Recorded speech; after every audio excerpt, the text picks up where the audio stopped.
resilience and innovation. This lecture series will lead a variety of discussions on global challenges, from climate change to migration, from technology to criminal justice, and many more. At COSTAATT, we value an innovation-driven approach to tackle these critical issues, especially those pertinent to Caribbean small island states.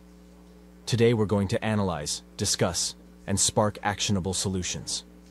Today, your active engagement contributes to shaping a more sustainable future. Thank you for joining us for this vital conversation. Let's embark on this journey of progressive dialogue towards positive changes in our public policy. Good morning and welcome to the first edition of the Resilience and Innovation Public Lecture Series, hosted by COSTAATT and OAS. Today we're exploring the critical theme of Resilience and Innovation Lecture Series, in our quest for resilience and innovation. This lecture series will lead a variety of discussions on global challenges, from climate change to migration, from technology to criminal justice, and many more.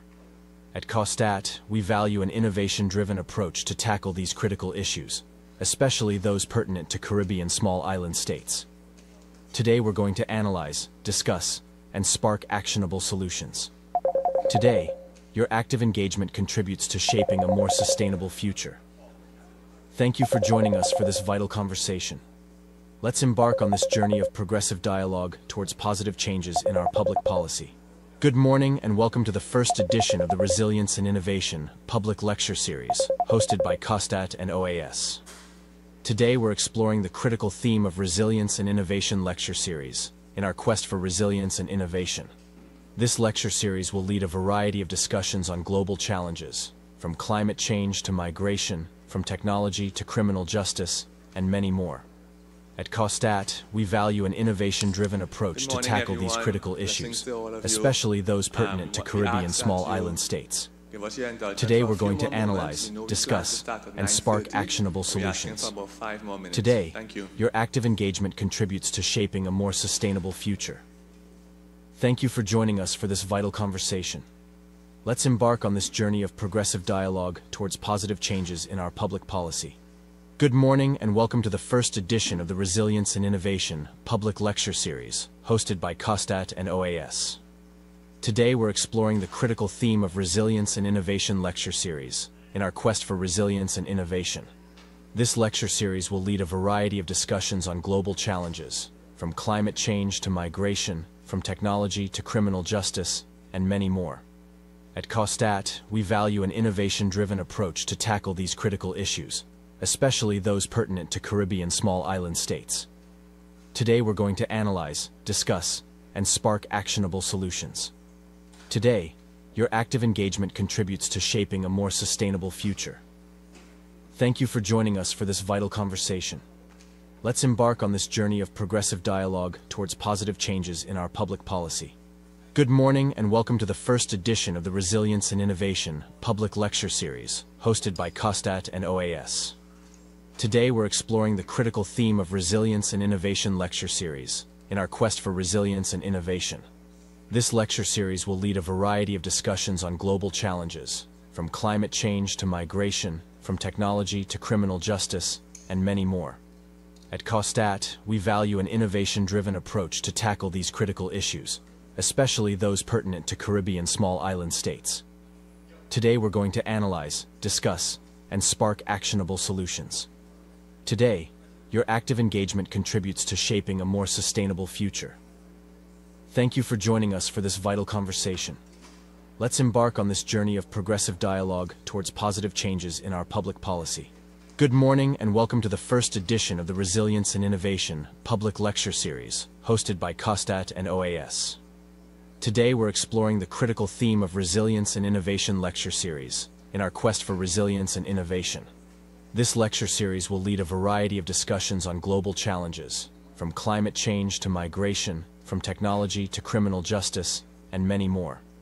At COSTAATT, we value an innovation-driven approach to tackle these critical issues, especially those pertinent to Caribbean small island states. Today we're going to analyze, discuss, and spark actionable solutions. Today, your active engagement contributes to shaping a more sustainable future. Thank you for joining us for this vital conversation. Let's embark on this journey of progressive dialogue towards positive changes in our public policy. Good morning and welcome to the first edition of the Resilience and Innovation public lecture series, hosted by COSTAATT and OAS. Today we're exploring the critical theme of Resilience and Innovation lecture series, in our quest for resilience and innovation. This lecture series will lead a variety of discussions on global challenges, from climate change to migration, from technology to criminal justice, and many more. At COSTAATT, we value an innovation-driven approach to tackle these critical issues, especially those pertinent to Caribbean small island states. Today we're going to analyze, discuss, and spark actionable solutions. Today, your active engagement contributes to shaping a more sustainable future. Thank you for joining us for this vital conversation. Let's embark on this journey of progressive dialogue towards positive changes in our public policy. Good morning and welcome to the first edition of the Resilience and Innovation public lecture series, hosted by COSTAATT and OAS. Today we're exploring the critical theme of Resilience and Innovation lecture series, in our quest for resilience and innovation. This lecture series will lead a variety of discussions on global challenges, from climate change to migration, from technology to criminal justice, and many more. At COSTAATT, we value an innovation-driven approach to tackle these critical issues, especially those pertinent to Caribbean small island states. Today we're going to analyze, discuss, and spark actionable solutions. Today, your active engagement contributes to shaping a more sustainable future. Thank you for joining us for this vital conversation. Let's embark on this journey of progressive dialogue towards positive changes in our public policy. Good morning and welcome to the first edition of the Resilience and Innovation public lecture series, hosted by COSTAATT and OAS. Today we're exploring the critical theme of Resilience and Innovation lecture series, in our quest for resilience and innovation. This lecture series will lead a variety of discussions on global challenges, from climate change to migration, from technology to criminal justice, and many more. At COSTAATT, we value an innovation-driven approach to tackle these critical issues, especially those pertinent to Caribbean small island states. Today we're going to analyze, discuss, and spark actionable solutions. Today, your active engagement contributes to shaping a more sustainable future. Thank you for joining us for this vital conversation. Let's embark on this journey of progressive dialogue towards positive changes in our public policy. Good morning and welcome to the first edition of the Resilience and Innovation public lecture series, hosted by COSTAATT and OAS. Today we're exploring the critical theme of Resilience and Innovation lecture series, in our quest for resilience and innovation. This lecture series will lead a variety of discussions on global challenges, from climate change to migration, from technology to criminal justice, and many more. At COSTAATT, we value an innovation-driven approach to tackle these critical issues, especially those pertinent to Caribbean small island states. Today we're going to analyze, discuss, and spark actionable solutions. Today, your active engagement contributes to shaping a more sustainable future. Thank you for joining us for this vital conversation. Let's embark on this journey of progressive dialogue towards positive changes in our public policy. Good morning and welcome to the first edition of the Resilience and Innovation public lecture series, hosted by COSTAATT and OAS. Today we're exploring the critical theme of Resilience and Innovation lecture series, in our quest for resilience and innovation. This lecture series will lead a variety of discussions on global challenges, from climate change to migration, from technology to criminal justice, and many more. At COSTAATT, we value an innovation-driven approach to tackle these critical issues, especially those pertinent to Caribbean small island states. Today we're going to analyze, discuss, and spark actionable solutions. Today, your active engagement contributes to shaping a more sustainable future. Thank you for joining us for this vital conversation. Let's embark on this journey of progressive dialogue towards positive changes in our public policy. Good morning and welcome to the first edition of the Resilience and Innovation public lecture series, hosted by COSTAATT and OAS. Today we're exploring the critical theme of Resilience and Innovation lecture series, in our quest for resilience and innovation. This lecture series will lead a variety of discussions on global challenges, from climate change to migration, from technology to criminal justice, and many more. At COSTAATT, we value an innovation-driven approach to tackle these critical issues, especially those pertinent to Caribbean small island states. Today we're going to analyze, discuss, and spark actionable solutions. Today, your active engagement contributes to shaping a more sustainable future. Thank you for joining us for this vital conversation. Let's embark on this journey of progressive dialogue towards positive changes in our public policy. Good morning and welcome to the first edition of the Resilience and Innovation Public Lecture Series, hosted by COSTAATT and OAS. Today we're exploring the critical theme of Resilience and Innovation Lecture Series in our quest for resilience and innovation. This lecture series will lead a variety of discussions on global challenges, from climate change to migration, from technology to criminal justice, and many more. At COSTAATT, we value an innovation-driven approach to tackle these critical issues, especially those pertinent to Caribbean small island states. Today we're going to analyze, discuss, and spark actionable solutions. Today, your active engagement contributes to shaping a more sustainable future. Thank you for joining us for this vital conversation. Let's embark on this journey of progressive dialogue towards positive changes in our public policy. Good morning and welcome to the first edition of the Resilience and Innovation Public Lecture Series, hosted by COSTAATT and OAS. Today we're exploring the critical theme of Resilience and Innovation Lecture Series in our quest for resilience and innovation. This lecture series will lead a variety of discussions on global challenges, from climate change to migration, from technology to criminal justice, and many more. At COSTAATT, we value an innovation-driven approach to tackle these critical issues, especially those pertinent to Caribbean small island states. Today we're going to analyze, discuss, and spark actionable solutions.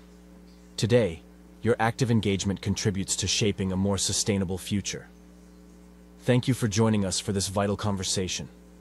Let's embark on this journey of progressive dialogue towards positive changes in our public policy. Good morning and welcome to the first edition of the Resilience and Innovation Public Lecture Series, hosted by COSTAATT and OAS.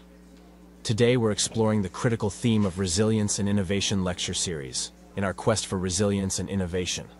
This lecture series will lead a variety of discussions on global challenges, from climate change to migration, from technology to criminal justice, and many more. At COSTAATT, we value an innovation-driven approach to tackle these critical issues, especially those pertinent to Caribbean small island states. Today we're going to analyze, discuss, and spark actionable solutions. Today, your active engagement contributes to shaping a more sustainable future. Thank you for joining us for this vital conversation. Let's embark on this journey of progressive dialogue towards positive changes in our public policy. Good morning and welcome to the first edition of the Resilience and Innovation Public Lecture Series, hosted by COSTAATT and OAS. Today we're exploring the critical theme of Resilience and Innovation Lecture Series in our quest for resilience and innovation. This lecture series will lead a variety of discussions on global challenges, from climate change to migration, from technology to criminal justice, and many more. At COSTAATT, we value an innovation-driven approach to tackle these critical issues, especially those pertinent to Caribbean small island states. Today we're going to analyze, discuss, and spark actionable solutions. Today, your active engagement contributes to shaping a more sustainable future. Thank you for joining us for this vital conversation. Let's embark on this journey of progressive dialogue towards positive changes in our public policy. Good morning and welcome to the first edition of the Resilience and Innovation Public Lecture Series, hosted by COSTAATT and OAS. Today we're exploring the critical theme of Resilience and Innovation Lecture Series in our quest for resilience and innovation. This lecture series will lead a variety of discussions on global challenges, from climate change to migration, from technology to criminal justice, and many more.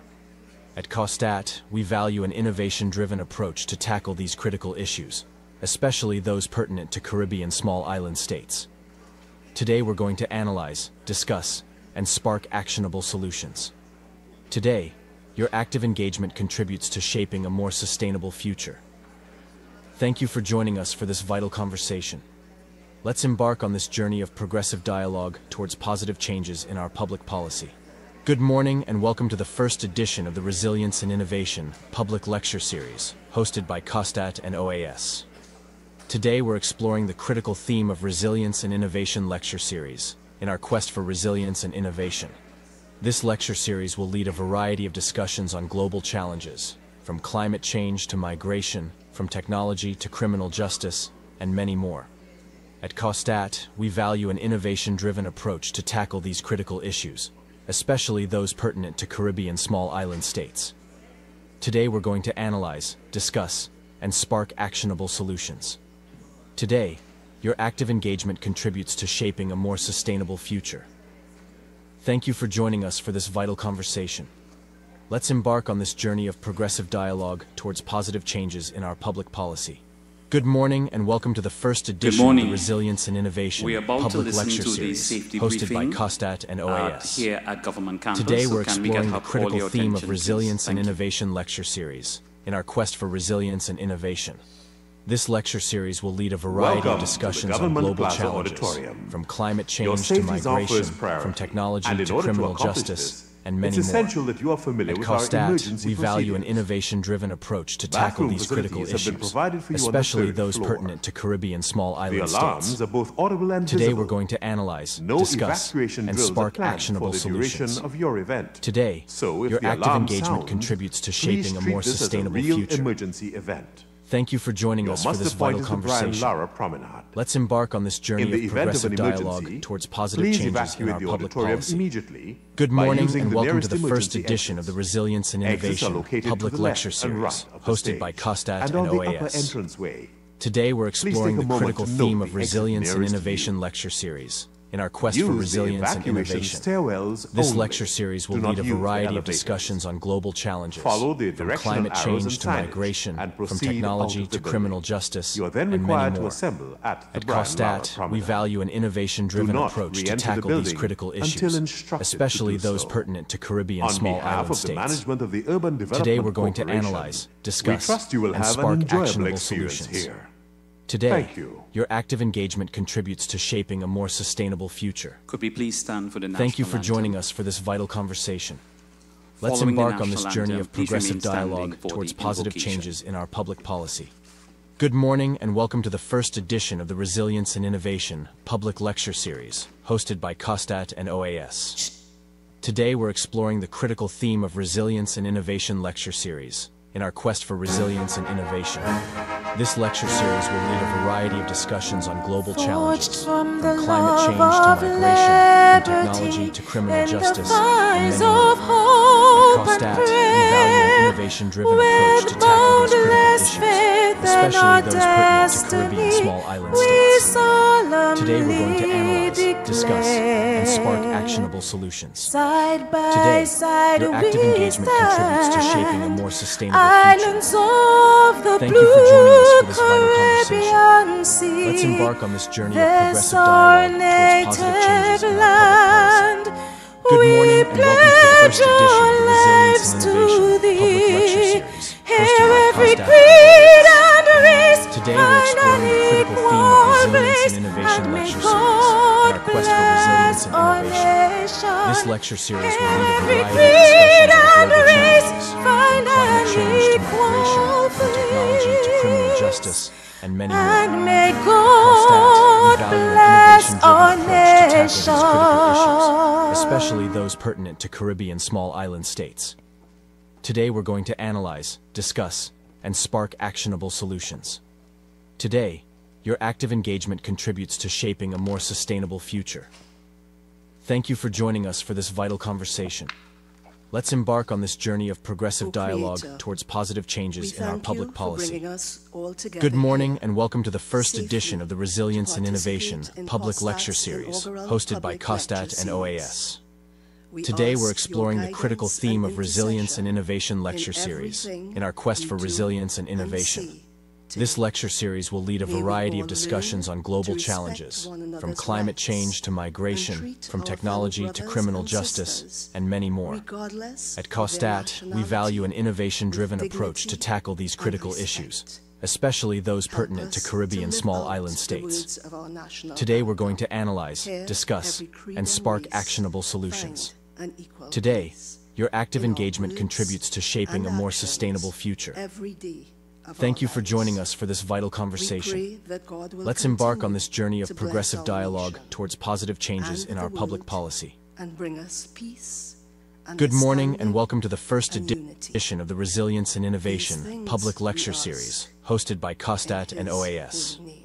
Today we're exploring the critical theme of resilience and innovation lecture series in our quest for resilience and innovation. This lecture series will lead a variety of discussions on global challenges, from climate change to migration, from technology to criminal justice, and many more. A very pleasant good morning once again to each and every one of you. Approach to tackle these My critical name is issues, Kerwin especially Pyle those Williams. pertinent I'm to the chair Caribbean of the small island Department states. of Criminal Justice, Today we're Human going to Security, analyze, and Legal discuss, Studies at and COSTAATT. spark actionable And I'll be your solutions. master of ceremonies Today, for this morning's your active proceedings. engagement contributes to Let me shaping a take more this sustainable opportunity future. to officially welcome Thank you to for joining us COSTAATT's for this vital Resilience conversation. and Innovation Let's Public embark on this Lecture journey Series. of progressive dialogue This towards inaugural positive lecture changes in our is being public hosted policy. by the Office of the Good President morning and welcome in to the first conjunction with edition of the Department Resilience of and Criminal Innovation Justice, Public Lecture Human Series, Security, hosted by and Legal COSTAATT and Studies, OAS. and the Organization Today we're of exploring the American critical States. theme of Resilience and At Innovation this point Lecture in time, Series I would like in our to quest for invite resilience and our innovation. President, Dr. Keaton, This lecture to series bring will lead a welcome variety of remarks. discussions on global challenges, from climate change to migration, from technology to criminal justice, and many more. At COSTAATT, we value an innovation-driven approach to tackle these critical issues, especially those pertinent to Caribbean small island states. Today we're going to analyze, discuss, and spark actionable solutions. Welcome to you all. Today, your active engagement contributes to shaping a more I'd like to bring sustainable future. salutations. Thank you His for joining us Excellency, for this Brigadier vital General conversation. Retired Anthony Let's Philip embark on this Spencer, journey of progressive Ambassador of the dialogue Republic of towards Trinidad positive and Tobago changes in our to the public United policy. States and the Good permanent morning and welcome to the representative first of the Republic edition of the Trinidad and Resilience and Tobago Innovation to the Public Organization Lecture of American Series, States. hosted by COSTAATT and OAS. Dr. Bitilde Today, the Munoz critical theme of Pogosian, Resilience and Innovation Director, Lecture Series Department in our of quest for Social resilience Inclusion, and innovation. Organization of the This American lecture States, series will lead a and our variety of honored discussions on speaker, global challenges, from climate Honorable change to Madam migration, Justice from Tricia technology to Butlin criminal Cooper, justice, and many more.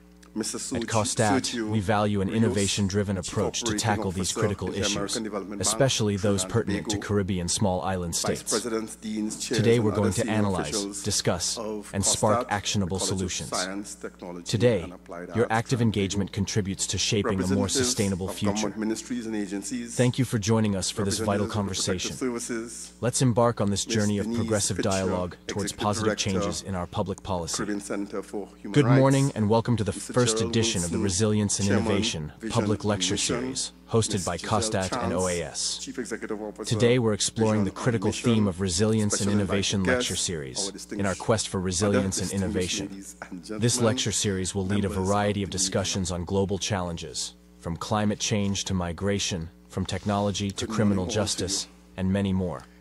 At It COSTAATT, gives we me great value an pleasure to innovation-driven welcome you approach to today- tackle these critical welcome you issues, today especially on behalf those of pertinent to COSTAATT Caribbean small to island states. inaugurate the Resilience Today and we're going to Innovation Public analyze, Lecture Series. discuss, and spark This actionable noteworthy solutions. event is Today, testament to our your active commitment engagement contributes to shed shaping a light more via sustainable open future. discourse on Thank the you for human joining us for narratives this vital that shape the conversation. world around us. Let's embark on this journey of progressive dialogue As towards academia, positive we changes often in our find public ourselves at the policy. intersection of theory Good morning and lived welcome to the first experiences. edition of the Resilience and And we have Innovation beautifully Public noted Lecture our role Series, in the hosted by development COSTAATT of and what the World OAS. Economic Forum Today we're has exploring the identified critical theme of as resilience and the future innovation skills lecture which series in society our quest needs for in order to resilience and navigate the innovation. rapidly changing This lecture landscape. series will lead a variety of discussions We've on global identified that along challenges, with this skill from set, climate change to the underpinning migration, human from attribute technology to needed criminal to sustain justice, the world and ahead many more. is resilience. At COSTAATT, we which is the value an bedrock for innovation-driven innovative approach to thinking. tackle these critical issues, Higher education especially plays a pivotal role not only in driving this narrative, but also in cultivating a problem-solving and risk-taking mindset that innovates solutions for real-world problems. This first lecture will create a framework for open dialogue on the subject, rights-based policy responses to international migration, a look at the Venezuelan migration in the region. We are honored to have Dr. Bitilde Munoz Pogosian from the Organization of American States as our esteemed speaker. Dr. Munoz Pogosian will undoubtedly provide global context that deepens our understanding and sets the stage for today's proceedings. Following her insights, our distinguished panel will join us, each bringing a unique perspective to the table. Together, they will foster in us a greater appreciation for the complexities and nuances as we examine the case of Venezuelan migration in the region. Ladies and gentlemen, I extend my sincerest gratitude to each one of you for making time to be here today. Your participation in this discourse is invaluable, and I trust that the insights shared in today's lecture will serve as catalysts for thoughtful conversations and foster deeper collective understanding. Thank you once again for your active participation and commitment to intellectual exploration. Best regards.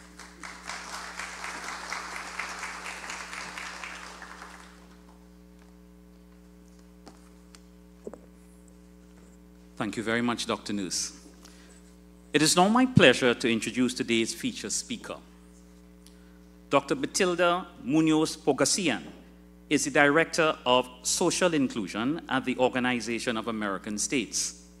In this capacity, she spearheads the organization's work on the inclusion of vulnerable populations to ensure they can exercise the full extent of their human rights.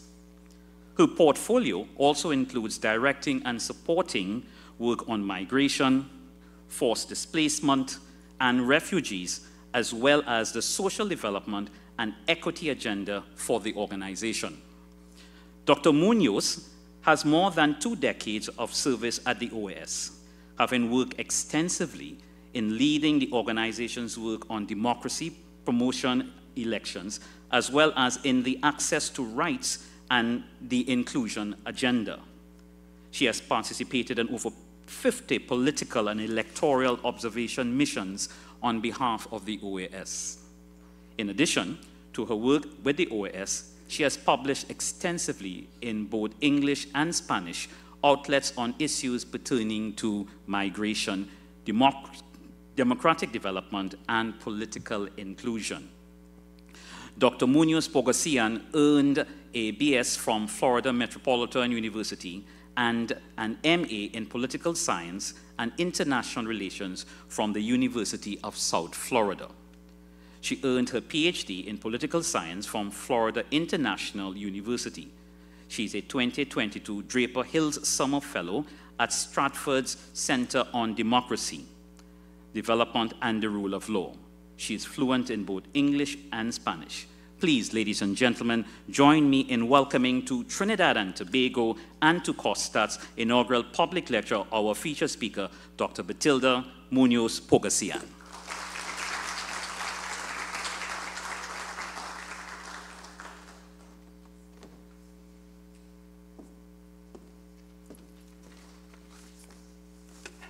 Good morning, everyone. Thank you so much for the invitation to participate in this lecture and for that kind introduction. It is truly an honor to be here with you.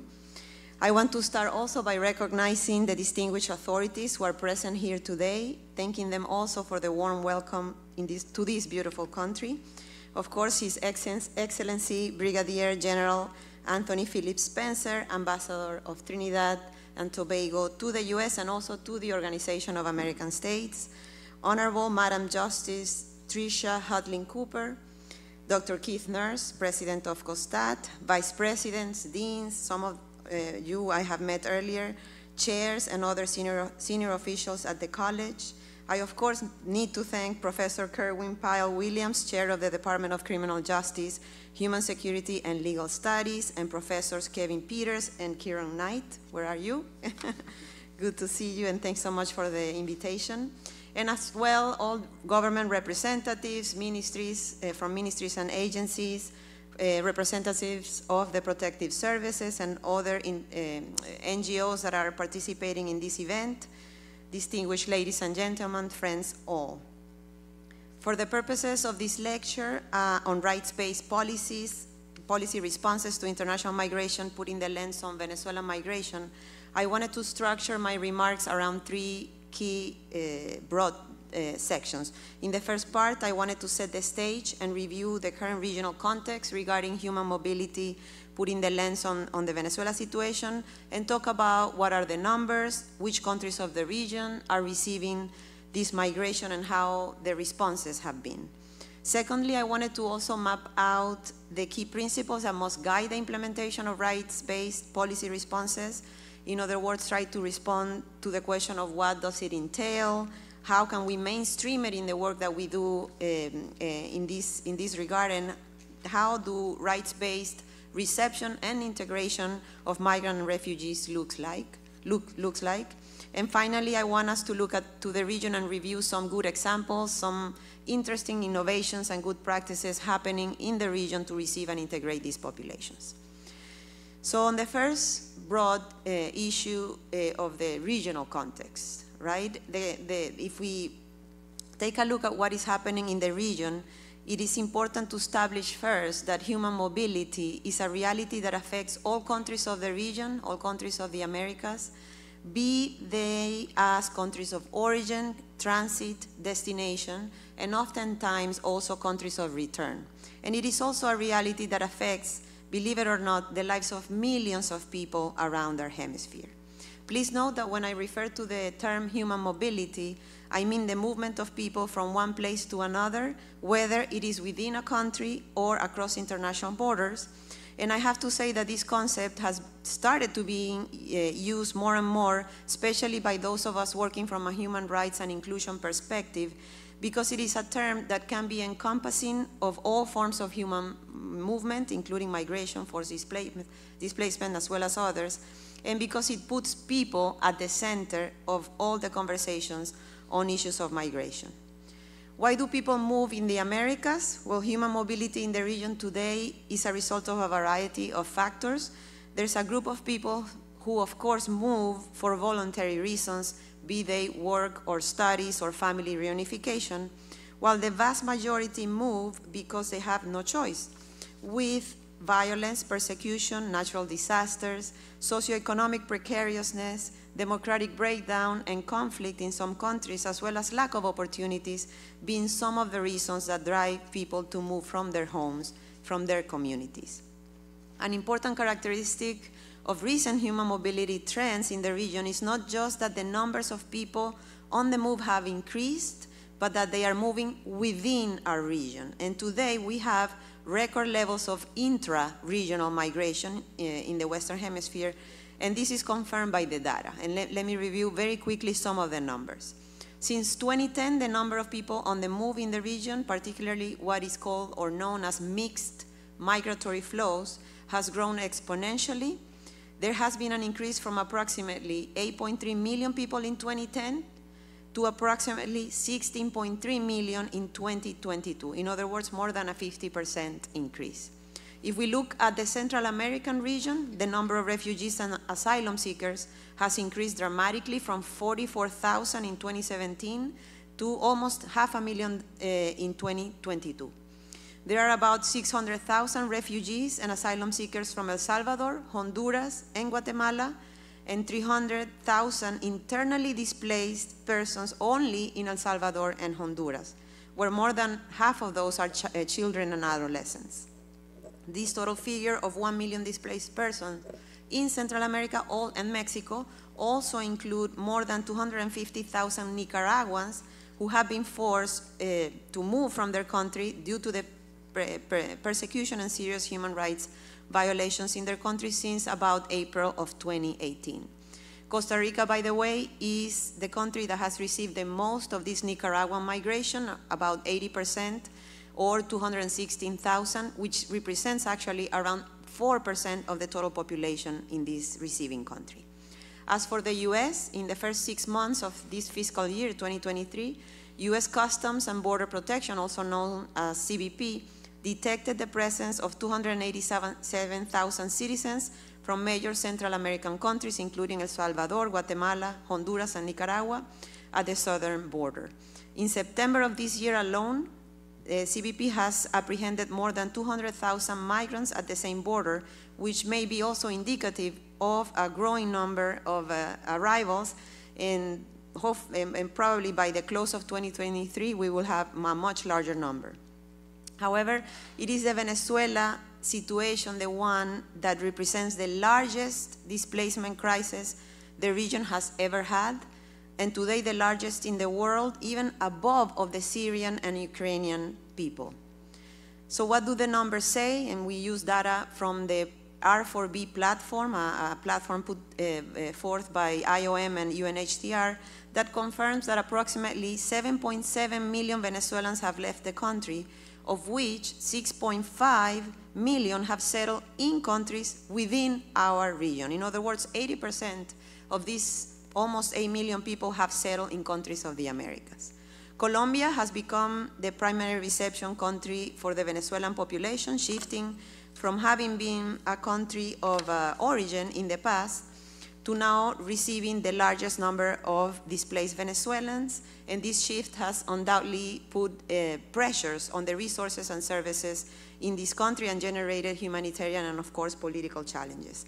Peru, Brazil, Argentina, Chile, and the Dominican Republic are also some of the other primary destination countries for Venezuelans, and many also head north, hoping to reach the United States.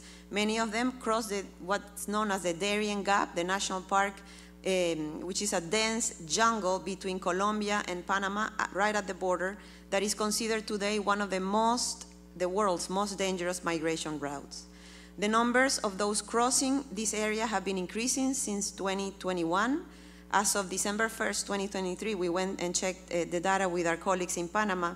Approximately 500,000 people have made this perilous journey, and Venezuelans are the main nationality of those who cross, accounting for close to 70% of them. And also important to note that countries in the Caribbean are increasingly becoming destination countries for Venezuelan migrants and asylum seekers.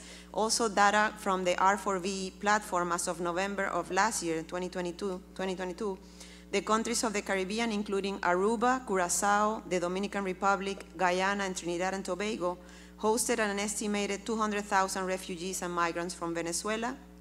A gradual increase in the numbers was observed between August 2021 and June 2022, which was attributed to continued irregular maritime arrivals of refugees and migrants from Venezuela to Aruba, Curacao, and Trinidad and Tobago. And almost a year later, in August 2023, past summer, the number of Venezuelans in these island states is at 217,000.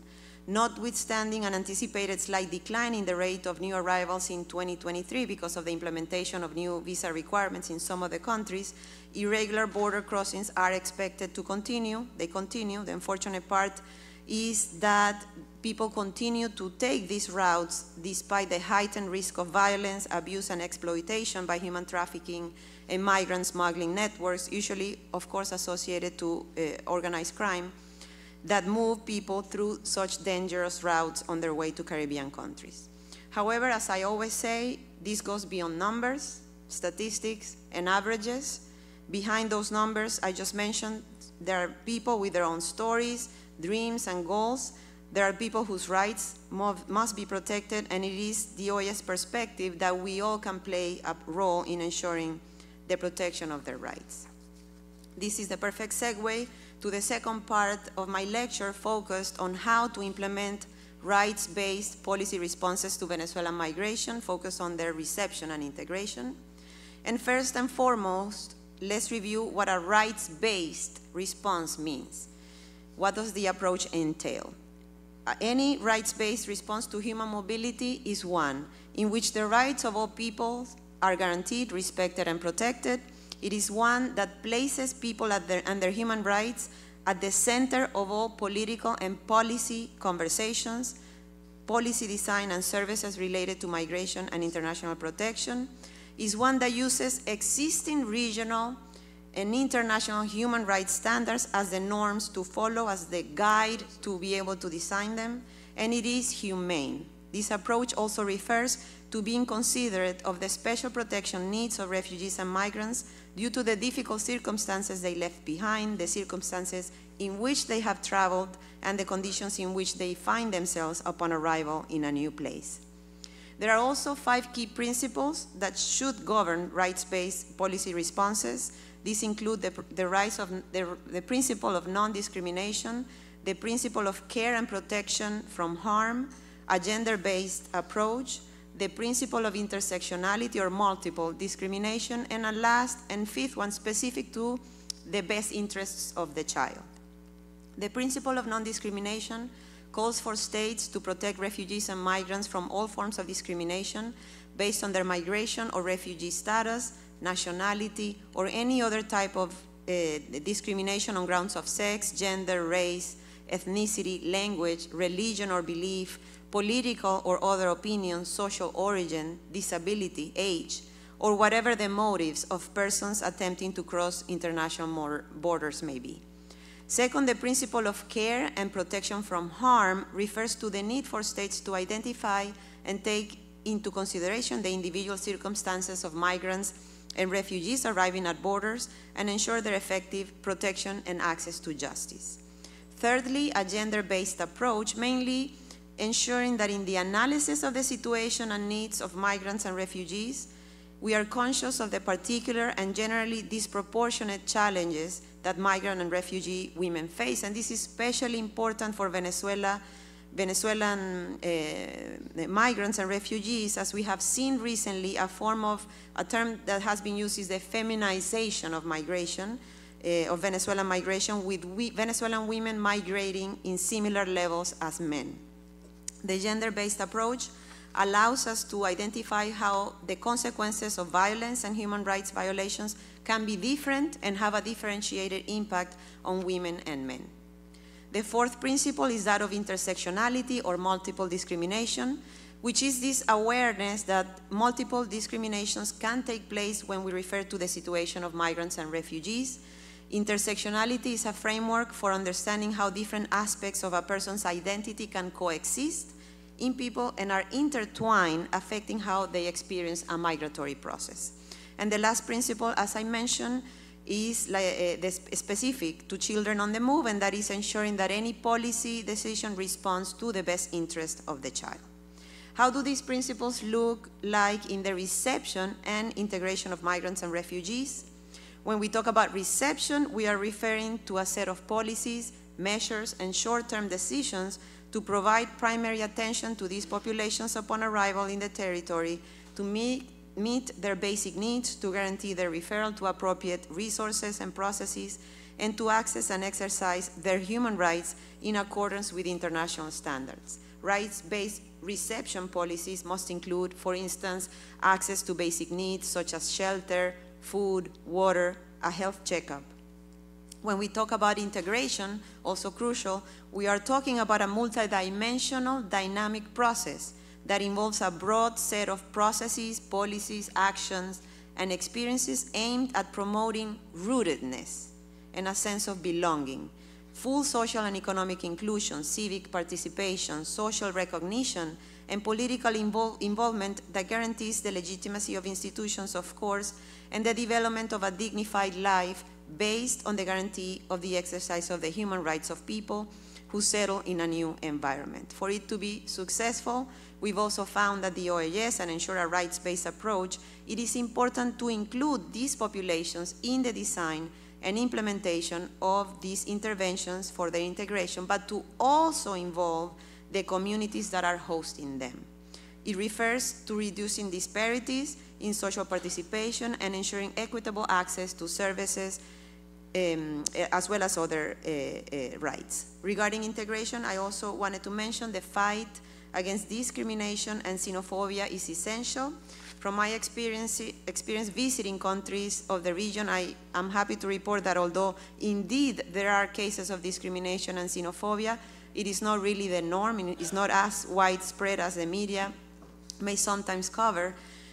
What I have seen is that communities throughout the region have welcomed Venezuelan migrants and refugees, and the increases in cases of xenophobia are more related to the effectiveness of public policies that take care of these migrants and refugees and their receiving communities, and less to cultural rejection. In any event, stigmas against migrants and refugees must be fought with effective public policies that reduce conflict upon their arrival, with awareness campaigns to create greater empathy for the newcomers, and by reinforcing their positive contributions to their host communities.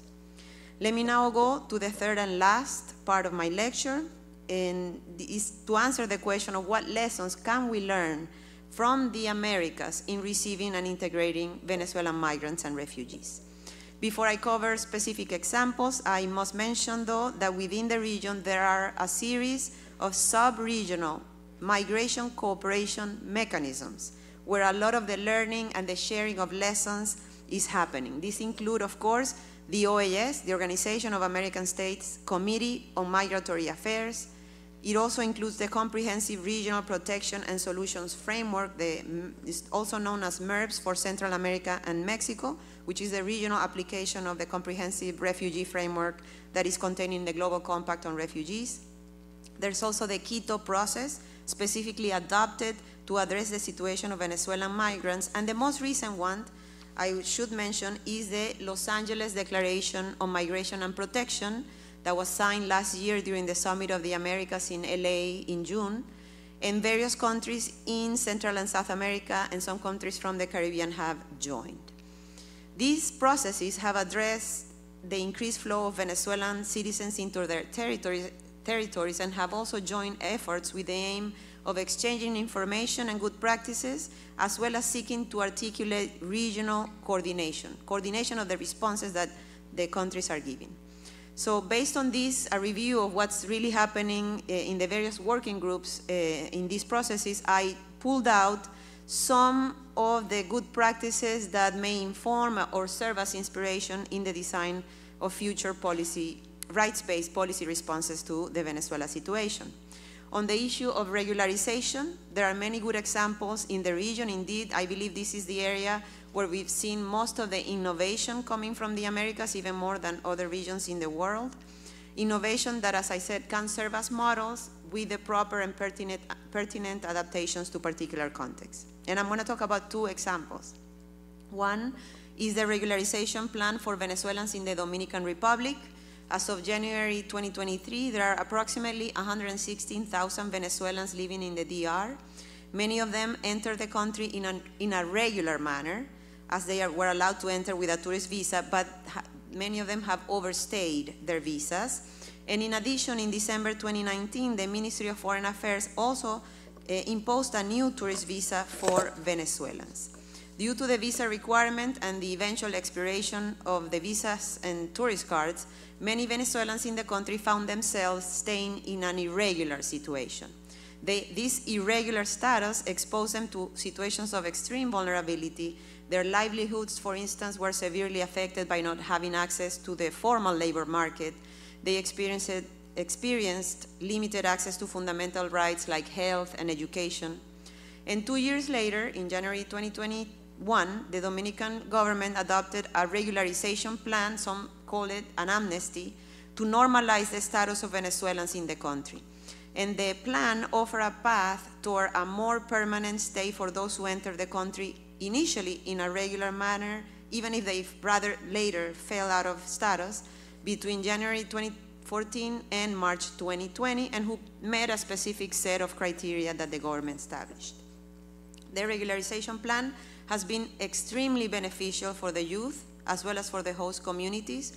Most Venezuelan refugees and migrants in the Dominican Republic live in the country's main urban areas, and most of them are young, between 20 and 35 years old, with a high level of education and labor participation, and they now have the potential of contributing to their host communities and to the Dominican economy through their work and skills. In other words, the regularization plan is opening doors that would have been closed for them if they would not have been able to live in the country in a regular manner. A second example that I also wanted to bring to the discussion is that of Colombia, where they have implemented the Temporary Protection Status for Venezuelans, EPTV for the Spanish acronym, which is really a TPS, a Temporary Protection Status. A mechanism that has allowed for Venezuelan migrants and refugees in Colombia who want to stay in the country to be able to regularize their stay. By the way, this regularization plan is complementary to the international refugee protection regime currently in place in Colombia and tries to fill the gaps in that regime and would allow Venezuelans the possibility of regularizing a permanent residency in the country after a period of 10 years.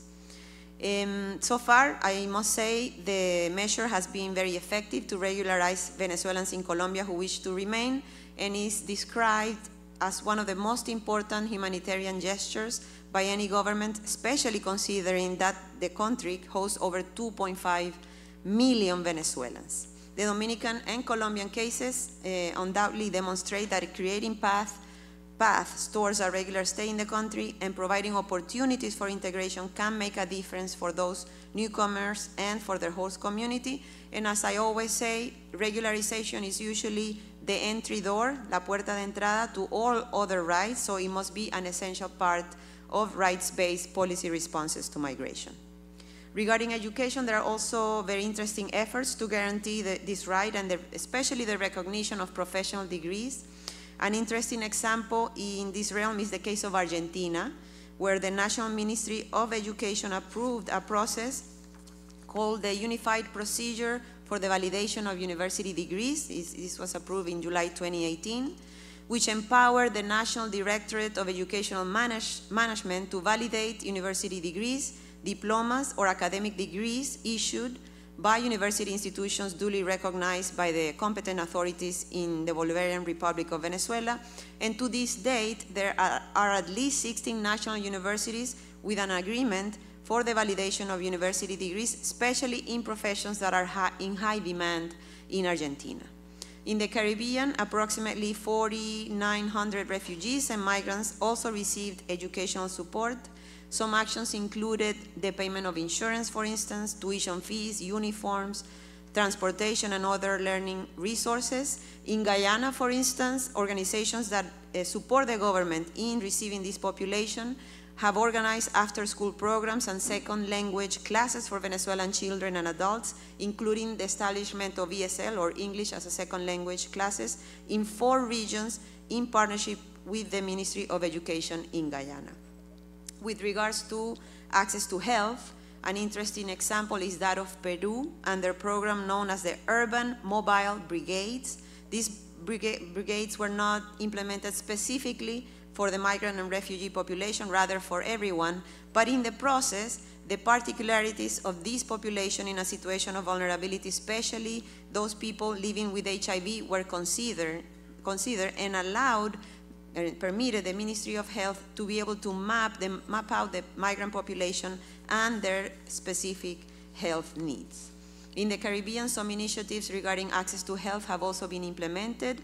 Health sector partners from civil society across Caribbean nations, in countries such as Aruba, Curaçao, Dominican Republic, Guyana, and Trinidad and Tobago too, have complemented health authorities' efforts, reaching 4,600 refugees and migrants with medical assistance in 2022. And these efforts have prioritized essential healthcare, mental health, and psychosocial support, as well as secondary and tertiary health support for those with special needs. And finally, in terms of economic integration initiatives, these have also been pioneered in the hemisphere to assist in the integration of these persons in human mobility. And there's 2 examples that I wanted to close with. One is a project, Sello Migrante, or Migrant Seal in Chile, which was created by the government to certify those municipalities that are making a greater effort in receiving and integrating migrants and refugees. So far, there are currently 98 municipalities enrolled in the program, 38 municipalities are certified, and 9 municipalities have been recertified because it is a constant process. And what the program does, it grants a distinction or seal to Chilean municipalities that have developed plans, programs, and actions for the inclusion of the migrant population. Part of the award to these municipalities that obtain the seal includes the provision of technical support and training, public recognition, of course, and support, financial support from the government. And another example, and my last example, is that of Brazil, which adopted the program Operation Welcome, or Operación Acogida in Spanish, and Portuguese is very similar. Approximately 360,000 Venezuelans live in Brazil, and the country implemented this project in 2018 to coordinate the response to the influx of Venezuelan migrants and refugees in the countries who are crossing by land through Roraima state on the northern part of Brazil.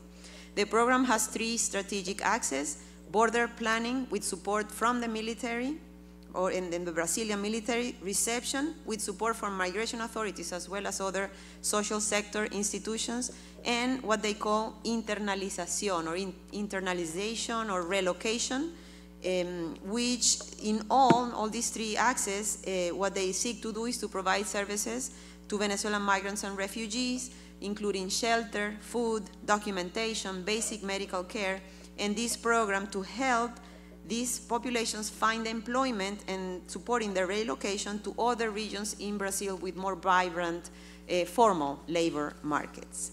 As you can see, there are interesting policies that are coming out of our own region and that I always say are characterized by an important level of pragmatism, realizing that these new populations have arrived and they're there to stay, and that policies need to be designed to make the best of it, to take advantage of the talent and energy that they are bringing. And they are also characterized by a principle of solidarity, regional solidarity, and actually not just with the region, but with the people of the Americas who have had no choice but to flee their countries.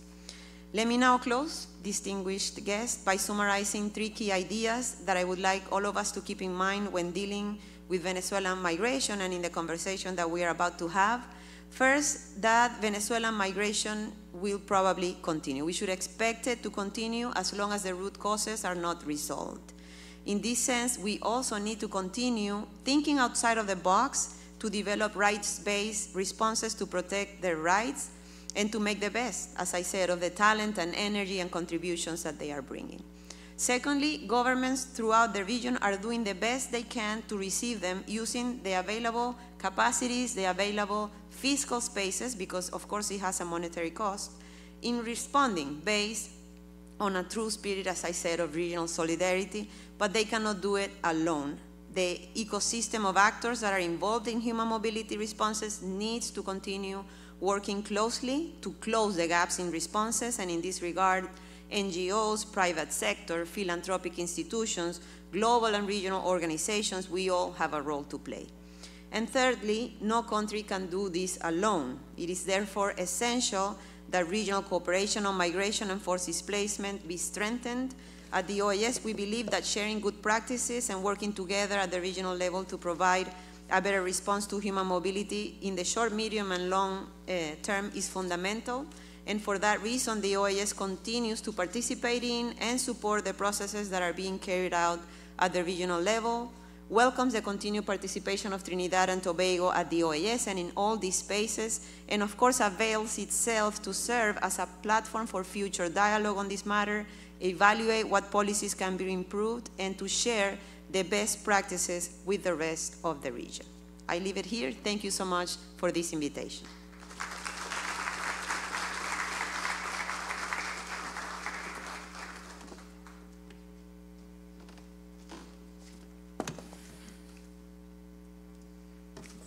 Indeed, thank you very much, Dr. Munoz. That was truly a very thoughtful and insightful, deep feature address you gave us there. And if you permit me, I just want to point out three takeaways from this I got. And the first one, which was really interesting, is the increase of human mobility, which is increasing at an alarming rate in the Americas with the mixed migratory flows that are part of it. And no doubt as part of that is now the coined term, the climate change migrant, which now joins that category. The second one, I think it's important, and you focused on it a lot, and that's the concept of a right-based approach, which focuses on human needs and access to rights is essential, and that must be embedded in effective government policy. And I think that's one of the key takeaways here. It must be embedded in effective government policy, not just talking about it. And it was a welcome to hear you talk about the other countries and their efforts and what they have been doing. So there's a lot of information there. So the evidence from other countries in the Americas and the efforts in dealing with the forced displacement with migrants. So thank you very much. Could we give a round of applause again?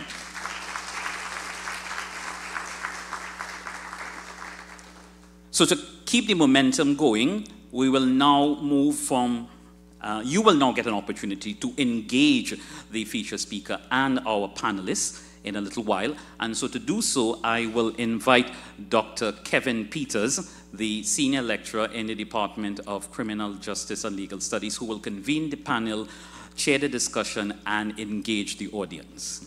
Dr. Peters.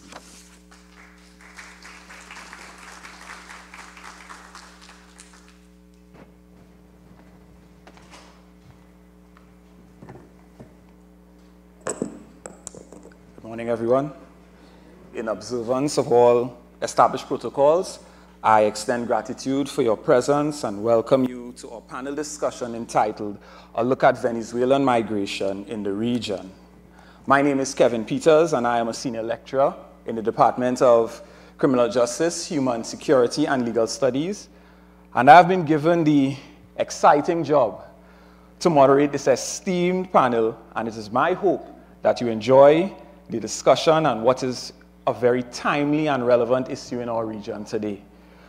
We aim to create an insightful and thought-provoking session that not only sheds light on the migration challenges, but also explores potential solutions and opportunities.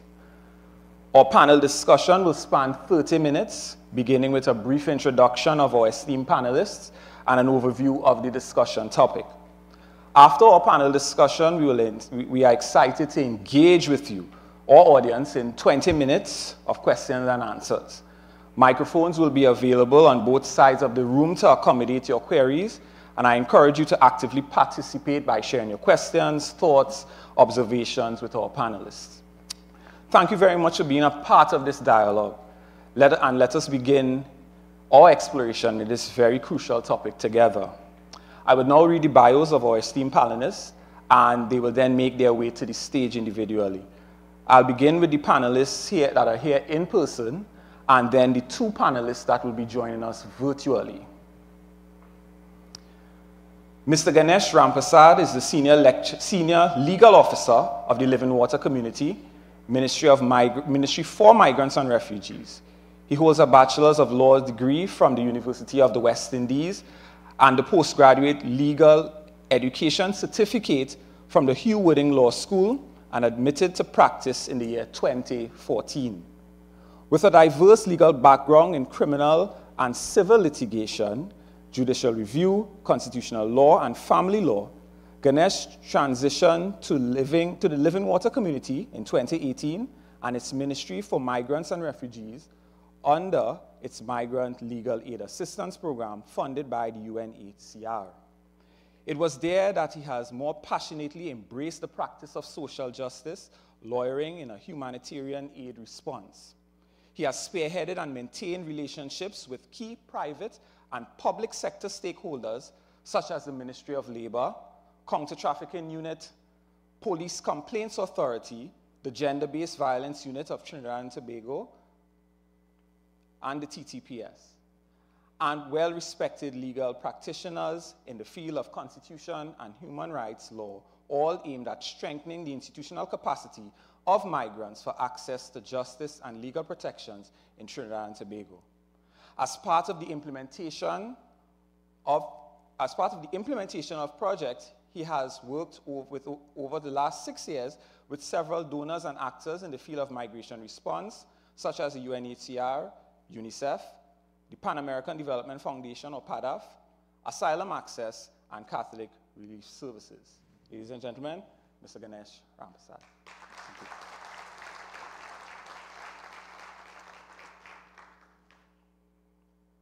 Ms. Svetlana Liansky, Protection Advocate, Living Water Community. Ms. Svetlana Liansky was born in Venezuela and migrated to Trinidad 6 years ago. Since her arrival, she has felt a deep passion and calling to assist other migrants, guiding them to understanding how to be good guests in this new country. 4.5 years ago, her humanitarian journey began, and since then, she has dedicated herself to gaining a deeper understanding of the challenges faced by people who migrate for various reasons. Her commitment is to continue providing assistance to those who need it most. At every step, she aims to contribute to creating a more understanding and supportive environment for the migrant community. Ms. Svetlana Liansky.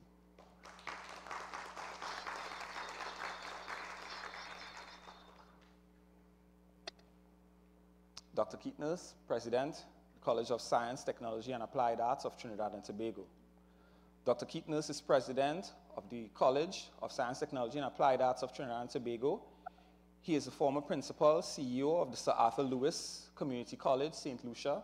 He's an expert member of the UN Committee for Development Policy and a former senior economist and advisor on structural policies and innovation at the OECD, Paris.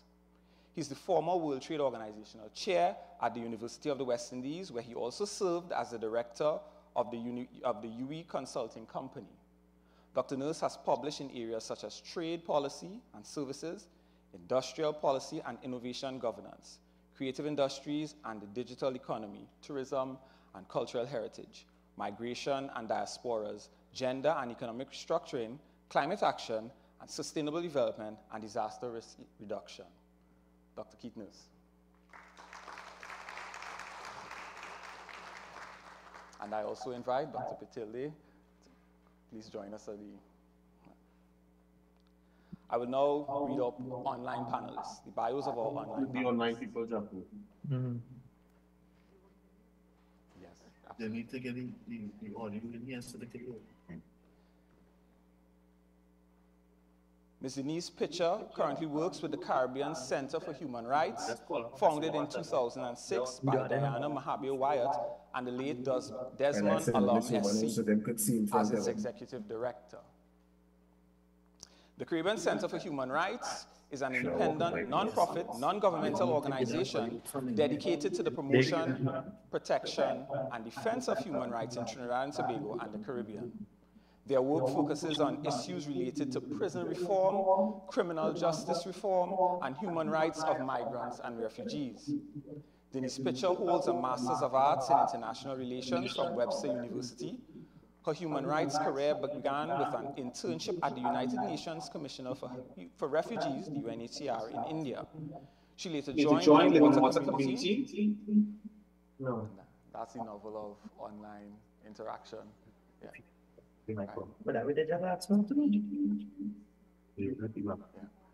Denise, if you could hear me, if you could mute your mic, please. Because you'll get it back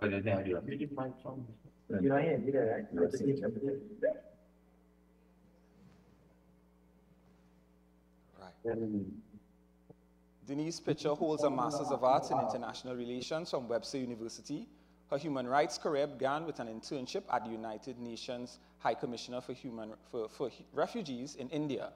She later joined Living Water Community, UNCHR's main implementing partner, where she held positions as a program officer and community-based protection advocate, and worked on the development and implementation of programs and projects to facilitate the integration of asylum seekers and refugees in Trinidad and Tobago.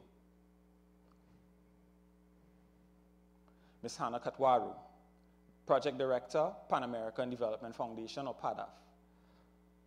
Hannah Katwaru is the Project Director at PADAF in Trinidad and Tobago, and her work focuses on improving access to protection mechanisms and human rights for vulnerable refugees and migrants. Prior to this, Hannah designed and managed technical cooperation projects with the following entities: the TT National Commission for UNESCO, the Inter-American Development Bank, Ministry of Education, TT Commonwealth Youth Council, and Association of Caribbean States. Hannah's expertise in program management, paired with her targeted interests in areas of poverty alleviation and sustainable development, continue to fuel her desire to develop regional governments, civil society organizations, and other key stakeholders in the public and private sector, fix issues, and realize the limitless potential of our region. Ladies and gentlemen, our esteemed panelists for today.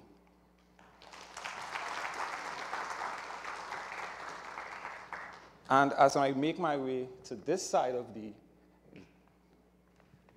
panel, I'd like to welcome you all again to this esteemed conversation that we're going to have today. It's on the issue of migration.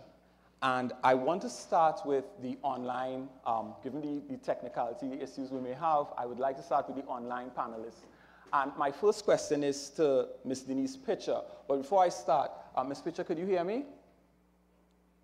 Yes, I can hear you. Yes, great. Can you hear me? Yes, and I welcome you yet again for, to sitting in with us. What I wanted to ask you is, from a human rights perspective, what key lessons have been learned in promoting the social inclusion of migrants and refugees, both in the Caribbean and also in Trinidad and Tobago? Could you shed some light? So key lesson. So what we have learned is most importantly, without some sort of legislative framework guiding how we treat with asylum seekers and refugees in Trinidad and Tobago, that limits, their rights and limits, their ability to integrate in Trinidad and Tobago society and to become productive members and contribute to Trinbagonian society. So that really is the most important lesson. And as a consequence of not having a legislative framework, we have other issues as well too, in terms of access to education. Even though the government did announce that they do plan to include children in local schools, there's still some delays with that. And that leads to other developmental issues and also national security issues with Trinidad and Tobago. So without some sort of legislative framework, that really creates a tremendous barrier in them being able to access their fundamental human rights. Okay. Thank you very much for that issue on legislation and the idea of integration, which is very, very important. Ms. Katwaru, who's also with us online, from PADAF's perspective, what strategies or programs have been effective, do you think, in supporting the social inclusion of migrants? Thank you. Again, a great question. Thank you for inviting the Pan American Development Foundation to share a perspective on effective pathways to social inclusion for refugees and migrants in TT. Of course, based on our strategy in country and programming experience. Firstly, let me say that the path to social inclusion is long, it's complex, it is multidimensional, and at its very core, it is tied to the legal framework that governs the status of refugees and migrants, and moreover, their ability and their capacity to freely access and express rights, basic rights that are afforded and are tied to their status. Of course, we at PADF, we acknowledge the government's efforts in supporting social inclusion through, of course, the 2019 registration framework that has provided work permit exemption to Venezuelan refugees and migrants. And of course, most recently, the government's work towards a phased approach at integrating refugee and migrant children into our local school system. I would say that in this journey towards social inclusion, we also acknowledge the tremendous efforts made by partners on the ground and of course donors in TT, UN agencies, US government, European Union, private sector, civil society organizations, to name a few. And these persons, of course, have been engaged in strategic coordination, advocacy efforts, all towards the good work of social inclusion. I would say that while there's a lot of good happening, challenges still persist. Challenges that, of course, resist to social integration and intensify protection risks and incidents among those who are most vulnerable, those who we are in the business of protecting.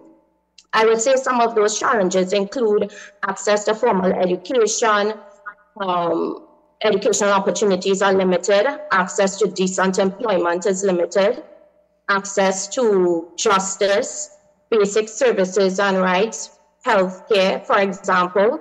The language barrier in Trinidad and Tobago is real. We also have incidents of exploitation, and I'm sure panelists such as Ganesh will touch a bit more on this. And of course, we have xenophobia and discrimination being, a part of persons' lived experiences in Trinidad. I would say that reflecting on PADF's success stories wherein we have witnessed program results being translated into gradual positive change in beneficiary sense of well-being, physical security, livelihoods, and resilience, a strategy and what has really been effective when designing, implementing, and adapting programs that target social inclusion must be highlighted. I want to touch just briefly on 3 to 4 areas The first being partnership. I would say that for us, we collaborate in country with a diverse and targeted slate of expert civil society organizations, service providers, grassroots collaborators that allow us to deliver robust, innovative, and quality interventions that respond to the inclusion needs and interest of refugees and migrants. I think that partnering with providers and collaborators whose reach are also maturing and strategic and credible in the landscape is really critical and has done us well as an organization. For example, in terms of economic and social livelihoods, PADF has been designing and implementing comprehensive opportunities that entail the provision of certified skills training opportunities that are combined with English language learning, paid apprenticeships, seed capital funding schemes, and just general life skills development. And I think that, for example, in terms of diversity, that point of diversity, we've been partnering, for example, with IA Movement to provide opportunities in the green economy for those refugees and migrants who want to work in the agriculture sector. We are partnering with CTS, College of Business and Computer Studies, the Automation Technology College in Trinidad and Tobago, to also deliver skills training and work employment opportunities in industries related to culinary arts, hospitality, alternative energy, and small business ventures. I would say that with these programs, beneficiaries gain certified experiences, but also increased access to credible business networks, credible employment rosters, and opportunities to practice their English language, as well as opportunities to just learn how to navigate the local labor market, which is really, really critical for their personal lived integration experience. You would note that at some point I referenced comprehensive programming. And I really want to stress that point of comprehensive programming, because in delivering integration type opportunities, we really need to reflect as stakeholders, how do we, for example, support a single mother who is engaged in a skills training opportunity but has responsibility for childcare? What does that look like? How do we activate referral mechanisms that are meant to protect persons, engaged in these programs? What about food security? What about psychosocial support? What about really understanding and interrogating whether or not we are matching someone's interests and skills to decent employment opportunities that can in fact serve their livelihoods well? So that's my first point. I don't know if I'm out of time, but can I continue to my second point? No, what I'll do, Hannah, because you've shed light on a number of issues that I wanted to dovetail into, so I thank you first for shedding light on those areas. And I want to, you mentioned Ganesh, and I want to bring him in on the conversation because of some of the things that you said. You melded the issue of civil society, partners on the ground, and the idea of the challenges that face migrants. And I'm going to throw something in here also, the idea that we are a small island developing state. What is the role now of civil society in this situation? And I'm going to ask Ganesh if you could shed light on how has civil society been instrumental in addressing some of the challenges that Hannah spoke about? Okay, good morning, everyone. Am I audible? I could make you audible, just a second. Yes. Let's just try to hold down. Yeah, think you're there. Yeah. All right, good morning, everyone, again. All right, so I just want to, first of all, before I start, before I begin to answer your question, I just wanted to give recognition to members of the legal professions here, to Judge, and to the audience who seems to be from all walks of life, especially students in the because I really do believe as civil society and as in this migration response, education and working with institutions such as this is so important. Hannah did allude to it, and I really do think it's important. So, representing Living Water community, what I will say is that I've been in this work almost 6 years now with Living Water community, and to be quite honest with you, coming from a litigation, criminal civil litigation background, it removed us as a people from the realities of the complexity of migration and how it has really directly impacted all areas of Trinidad and Tobago. And the Living Water community came into operation in terms of the migration response since 1985. And Dr. Munoz-Pogosian did allude to that in her extremely comprehensive lecture. And she spoke about the importance of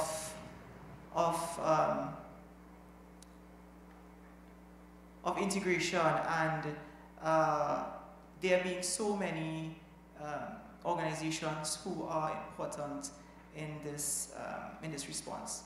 So the Living Water community has been in this since 1985 and we've continued with it. It's been cyclical. We've seen migration operating for several decades. And it's just that in 2016, 17, 18, it's when the Venezuelan migration response began. So in that response, of course, what I would say is that we've seen our importance not only as one singular civil society organization, but in collaborating with other civil society organizations and international NGOs such as PADF, Dini spoke, CCHR, and other, of course, international organizations. But I wanted to touch on the importance being mainly in terms of advocacy and sensitization. Trinidad and Tobago is a complex society, and that is because, in terms of migration, because really and truly there is a lack of political will. And I mean, the discussion can start on that from the audience, because working in this field for 6 years has been extremely difficult.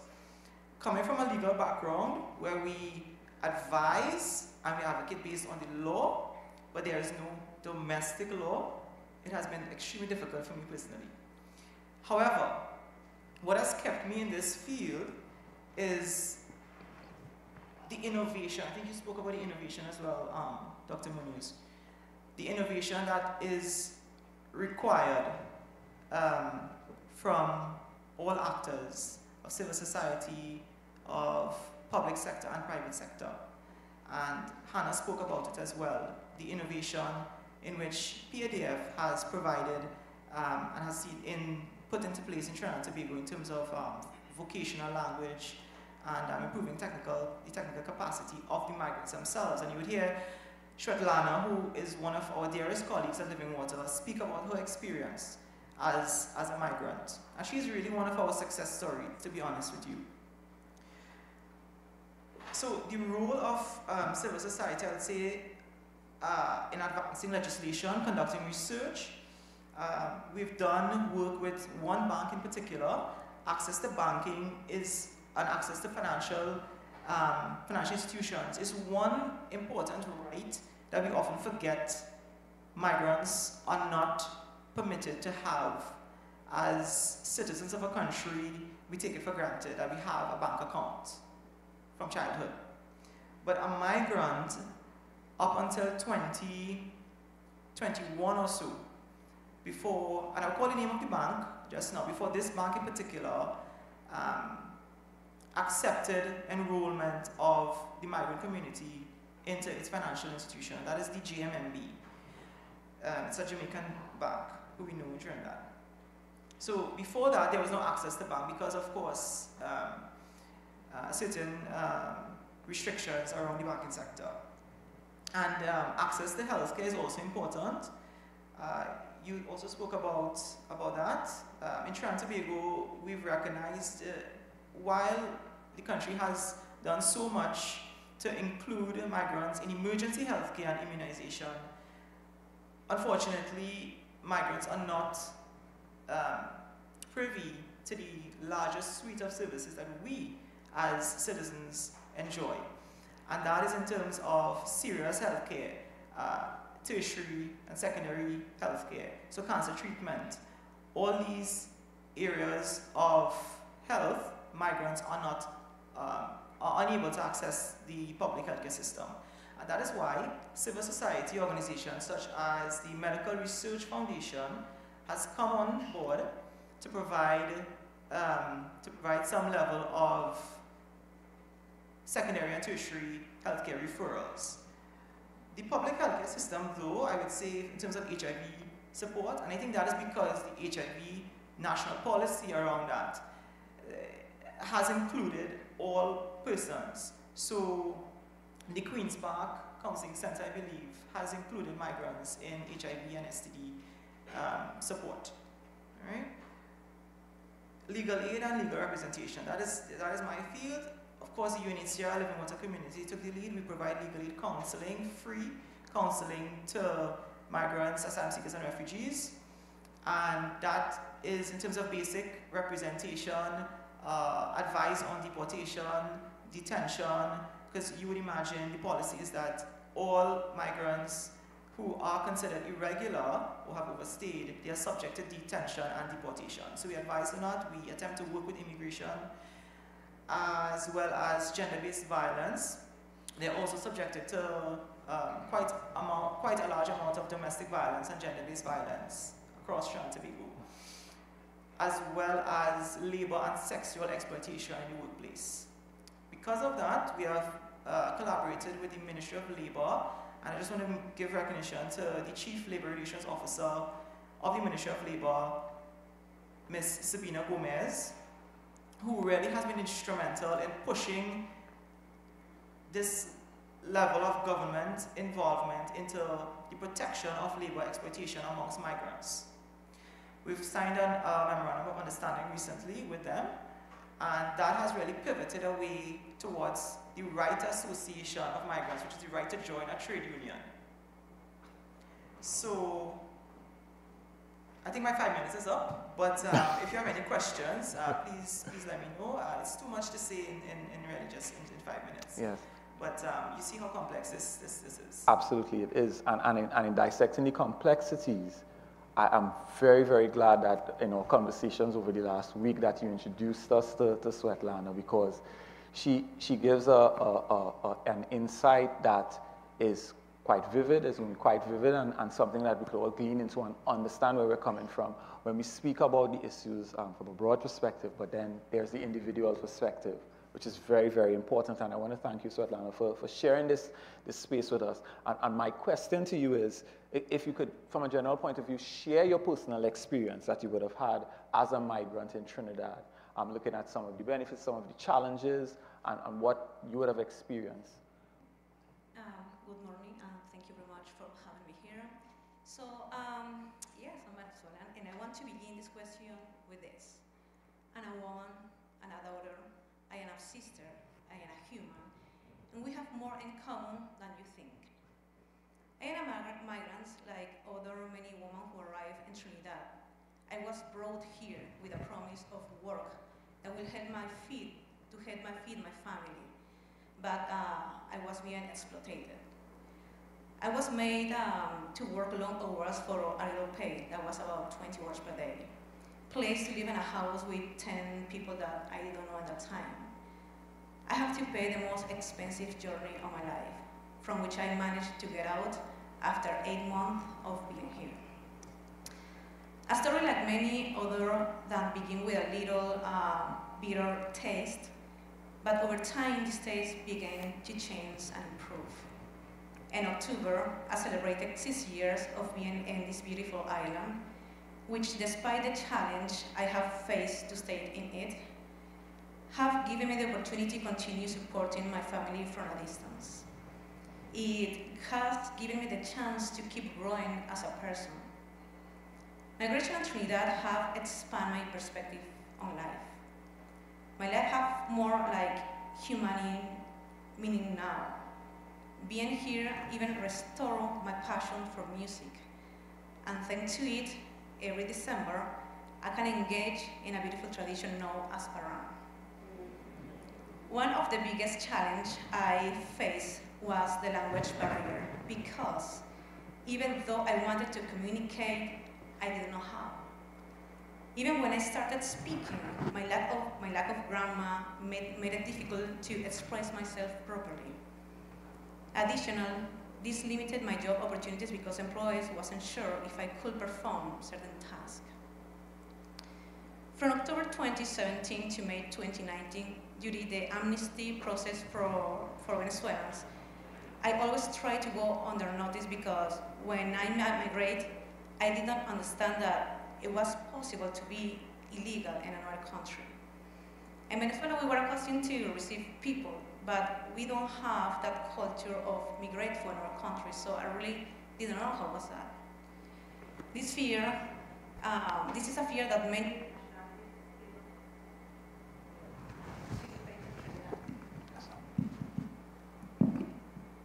Sorry about that. This is a fear that many nationalities still face in Trinidad. Although I wasn't very challenging for me to understand and integrate into the culture of this country, it continues to be a challenge for many immigrants today. Prejudice, xenophobia, and discrimination based on nationality or migratory status were also significant challenges I had to overcome. However, this challenge left me with a great resilience and motivation to always find ways to build connections between both communities, local and migrants. Migrations have left traces of insecurity and anxiety, low self-esteem, and excessive stress due to the uncertainty we live in. Accessing public health centers and even education for children remains a challenge that we continue to work on. All these challenges I have had and still face have led me to significant personal growth. I have acquired new skills that have fostered my resilience and my ability to adapt and recover quickly from difficult situations.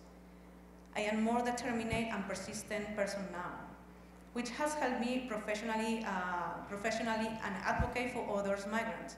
In this moment, I am a protection advocate for sexual gender-based violence.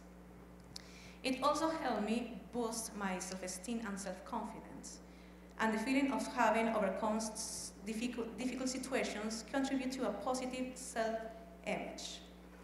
Thanks to this, I have been able to create empowerment programs for women and teenagers, and I am in the process of creating skill programs where our main goal is integration with the local community. Thank you very much. Thank you. Thank you very much. As I listen to your presentation, I'm reminded of the fact that as Caribbean nationals, we are also migrants to the north, to North America, to UK, to Canada, and it brings the idea of the diaspora and the strengths of the diaspora and the reasons for the diaspora. And I want to bring Dr. Nurse in on the conversation with that when it comes to the issue of diaspora studies. And with your expertise in diaspora studies, what parallels or differences do you see between Venezuelan migration to Trinidad and other diasporas both in the region and globally?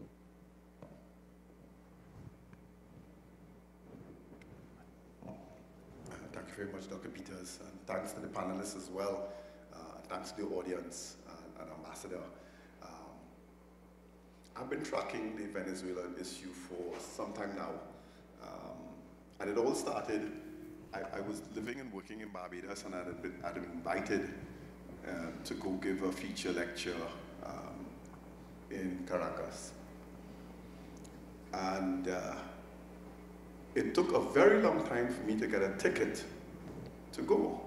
In fact, the Venezuelans couldn't get me a flight in. And I asked my local travel agent, and he had to do amazing things to get me there. So when I arrived in Venezuela, I asked the question, why was it so difficult to get an airline ticket to come into Venezuela? Because, you know, it seemed really unusual.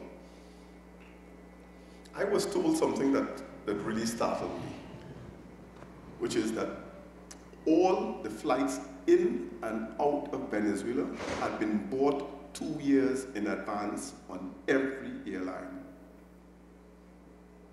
Let me say that again.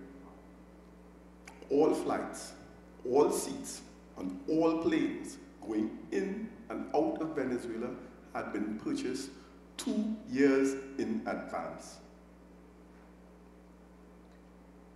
Do you know why? An airline ticket is a foreign currency asset. And it gives you access to both earn foreign currency, and it allows you to have access to purchase imported items, or items that you can import. And what people were doing is selling it, because Venezuela at the time was facing hyperinflation, stagflation. So people would fly out with US dollars, buy cell phones, come back into Venezuela and sell it at a markup, purchase more foreign currency locally, go back out, purchase more cell phones, bring them back in, sell them with a high markup, and so on. I'm an economist and an international relationist. So once I saw that scenario starting to play itself out, I knew that the Venezuelan economy was in free fall. So when I returned, my flight had to come back through Trinidad, of course.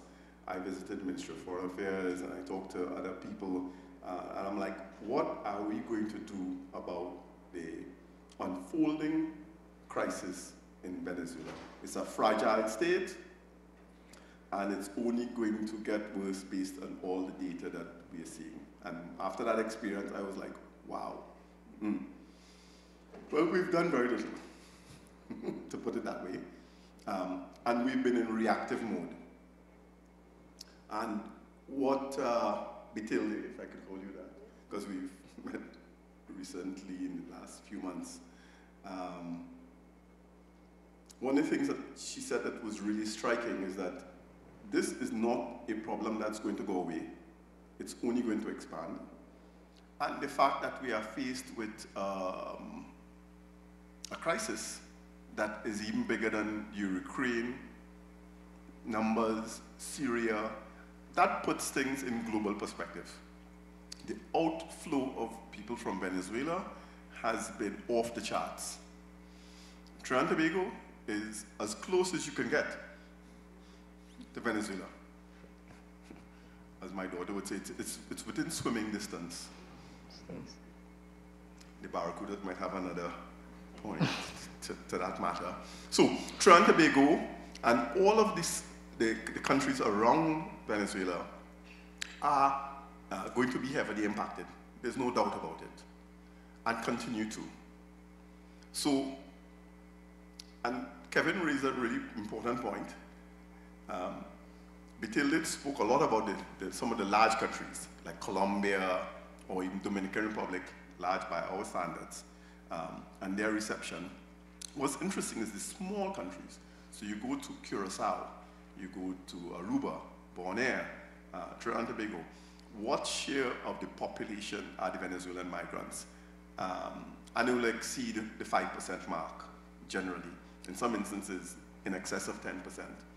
And that's when, for the small state issue, the migration of Venezuelan becomes a really critical issue. And it starts to have a huge impact on the provision of domestic services, both in education, health, and elsewhere. And so the management requirements in the small states exceeds that of what you would find in some of the larger states. Although, you know, when you're receiving hundreds of thousands of people, it still is a huge factor. So scale does matter. other key thing is this. There is an upside. And in the economics of migration, what we do know is this, is that if you are able to better integrate migrants into your society, the better are the returns. And we also know that if you fail at integrating them into your society, the costs are really high. One, it tends to start lowering a lot of critical economic factors in your economy. You start lowering the bar for employment. So wages start to fall, which then has a knock-on effect on the domestic population. And then if you have high levels of discrimination and exploitation, bet your bottom dollar, that then flows onto the domestic society as well. So the way you treat migrants eventually impacts on how your domestic population is treated. So if you only see them as outsiders and aliens to your society, you are going to be in for a shock, because this is going to then spill over into the wider society. So, but the Caribbean, and particularly the small island states in the Caribbean, in fact, even the large states, island states in the Caribbean, have a major demographic challenge. I've just come back from Martinique. Martinique is defined as the oldest part of France. They have the highest aging population in all of France. That phenomenon is happening all across the Caribbean. We have aging populations and we have declining populations. In fact, it is estimated by 2050, the English-speaking Caribbean will be 1 million less than it was in 2020. That means that we are shrinking societies. And the biggest upside from the Venezuelan migration is that we will have a significant increase or bump in that population. Now, that is not a given. Those people may well decide to return or move on to another jurisdiction. So there's a critical upside that we need to plan for and manage for. And I've said it now, been talking about this for more than 20 years. And in the public policy circles, we are not getting it, especially in the English-speaking Caribbean, and even in higher educational institutions. Right? The number of young people who are matriculating out of secondary school, between when I matriculated, which was a long time ago, and now, has halved. So, for example, our higher educational institutions are geared up to receive a certain size of population. We will not be able to fill those slots in our higher educational institutions in the next 10 to 20 years, because you just won't have the domestic population. So unless we create this new dynamic of an infused population coming in, we will have to shut down many of our critical services in education and health, because we just don't have the demand for it. And so I'll end on this note. Kevin, I know you've been very patient with me. No, it's okay. It's okay. Globally, migrants account for somewhere between 3% and 5% of the global population. And this is going to expand. I wrote a paper for the UN, and it's published in the Globalization and Development Journal on this very issue. And, but the key point is this. Migrants create an economy, and they create a market for a whole range of goods and services.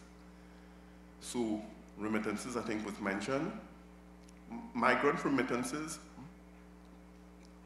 outpaces development assistance or aid 3-to-1. It outpaces foreign direct investment, particularly developing countries, by 2-to-1. Remittances has been used as a mechanism to securitize balance of payments crises in the Americas as well, particularly, and even some of the larger states in the region. There's no whole surge to bank the unbanked, largely utilizing remittances. And I could go on and on and on. In fact, a lot of the growth in online banking has come because of remittances. So the migration and stroke diaspora economy has generated a whole new slew of opportunities which we need to be tapping into. So things like return migration, things like tapping into cross-border or diasporic direct investment, diasporic bonds, and the list goes on. I mean, I've documented all of these things in my work. And so, if you see migration purely as a negative, it means that you're not seeing all of these upsides. And that, I think, is the key message that I wanted to put across, and to say that the migration from Venezuela is a crisis that we will have to deal with for decades to come, and we might as well start finding mechanisms to deal with it that are effective, rather than hoping and wishing that it will go away. So I just wanted to end on that note. Thank you very much. Yeah, thank you very much, Dr. Nurse. I just want to borrow from something you said there, where we have done very little in the way of policy and in the way of addressing the issue. I want to bring back in very quickly Denise, because the idea of human rights is one of the important pillars when we look at this issue. From a human rights perspective, and when we look at human rights, how could human rights principles be integrated into policies locally? Could you just shed some light on that with us, Denise? You would need to unmute. Yeah. So, I mean, in terms of, so in Trinidad and Tobago, you know, we do have mixed migration. So we do have asylum seekers and refugees, and then we do have economic migrants. And so the human rights, you know, under the Refugee Convention, we need that legislative framework, you know, so that they can access their rights. They can, you know, they can be provided with protection, you know, they have specific vulnerabilities, et cetera, et cetera. You know, it's also important for us to include rights in our policies. I mean, that should be a given, you know, because it facilitates the integration of asylum seekers, refugees, and migrants into our society, into our economy.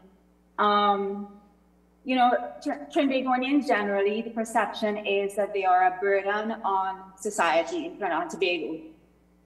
And, you know, migration, you know, it can be a boon for Trinidad and Tobago. It can add to our competitive advantage, you know, making us a bilateral nation.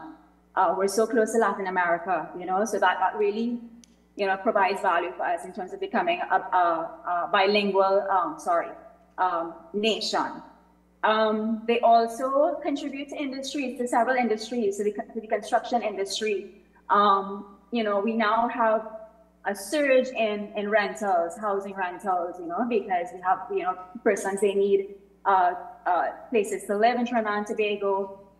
They're also, you know, driving economic activity in terms of public transportation. You know, they consume a lot locally as well too, so that's also driving economic activity. But they cannot participate fully unless we have some sort of legal framework, you know, to integrate them into our society, to integrate them into our economy. The fact education, you know, the access to education, that's a very, very basic fundamental human right. And it really is a stain on our human rights record that we have children that are out of school in Trinidad and Tobago. And, you know, the knock-on effect of not having children in school, you know, the fact that, you know, in terms of development, you know, what skills are they acquiring? How are they going to be mobile socioeconomically? You know, what jobs are they going to be able, you know, to be qualified for? How can they contribute to the development of Trinidad and Tobago? It also, you know, that also is a concern in terms of national security, because if they can't participate meaningfully in the economy, it means that they might resort to other sorts of survival strategies. If they're not eligible for employment as well too, you know, they might resort to other survival strategies which may not be legal, and that contributes to our national security concern. integrating them, having that legal framework. We also know who's in our country, but because we don't have a legal framework, we don't know, we don't have a grasp on entirely who is in our country. That also adds to national security concerns.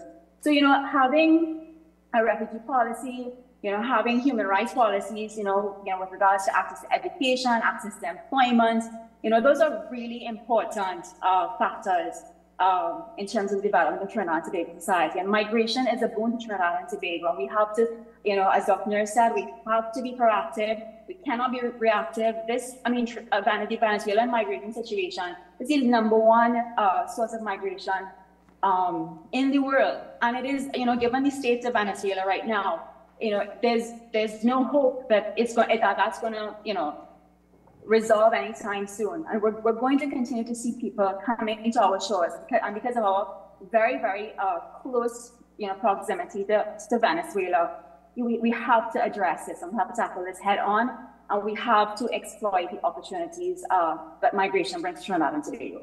Okay. Well, thank you very much, Denise.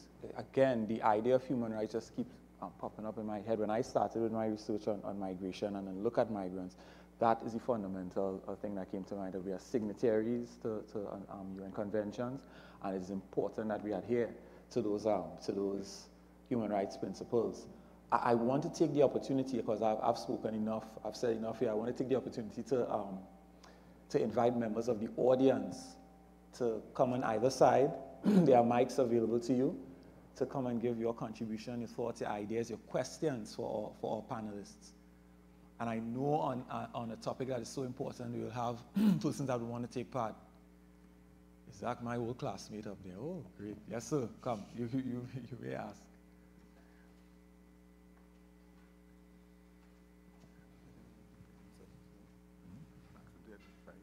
Okay. Yes, I'm going to ask that anyone coming to the mic, that you please identify yourself, and you may ask your question or give your comment.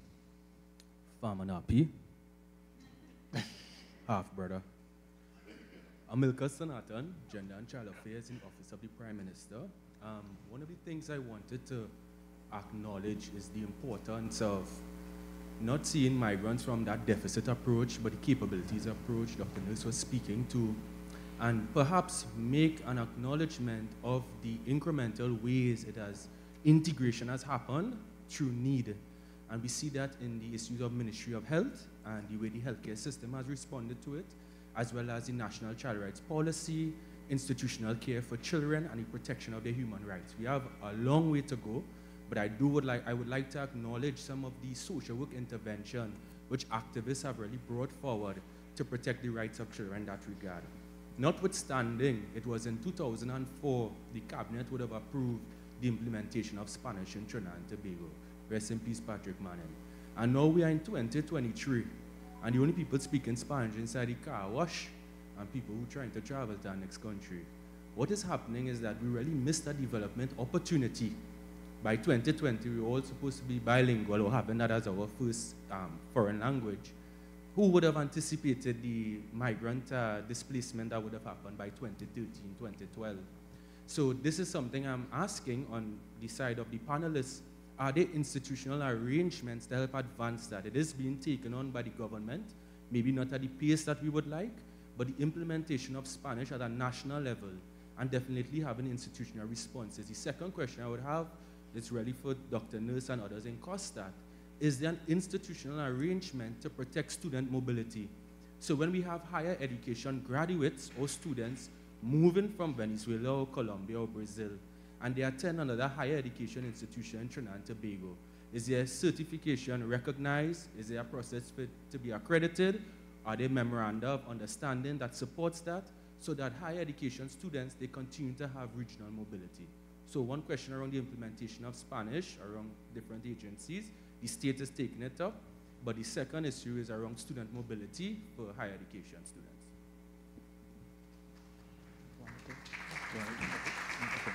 All right. So I'll take a couple of questions, and then we'll go around robin answering them.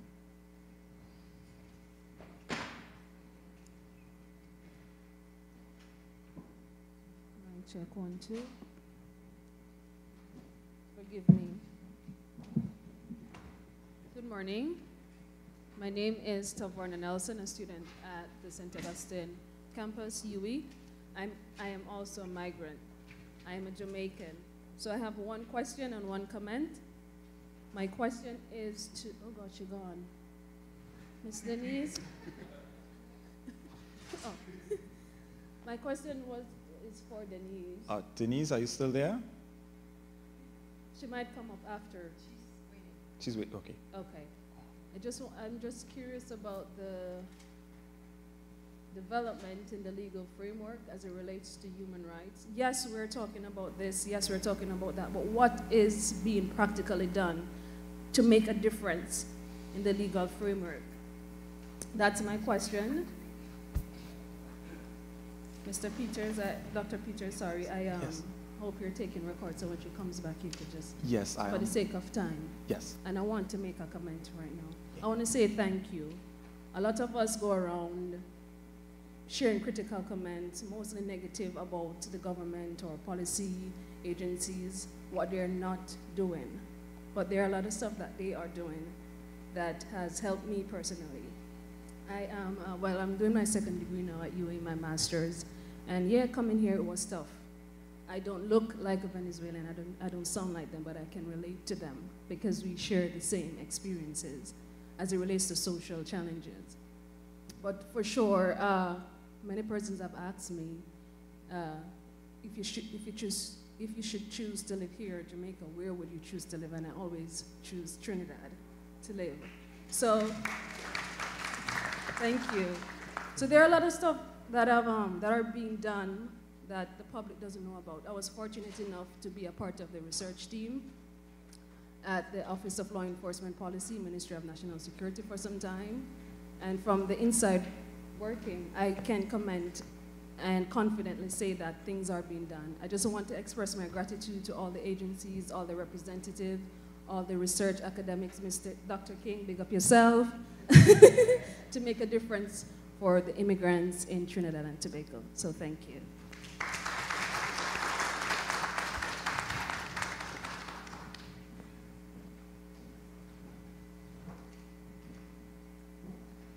Blessed morning. And we want to do that again, right?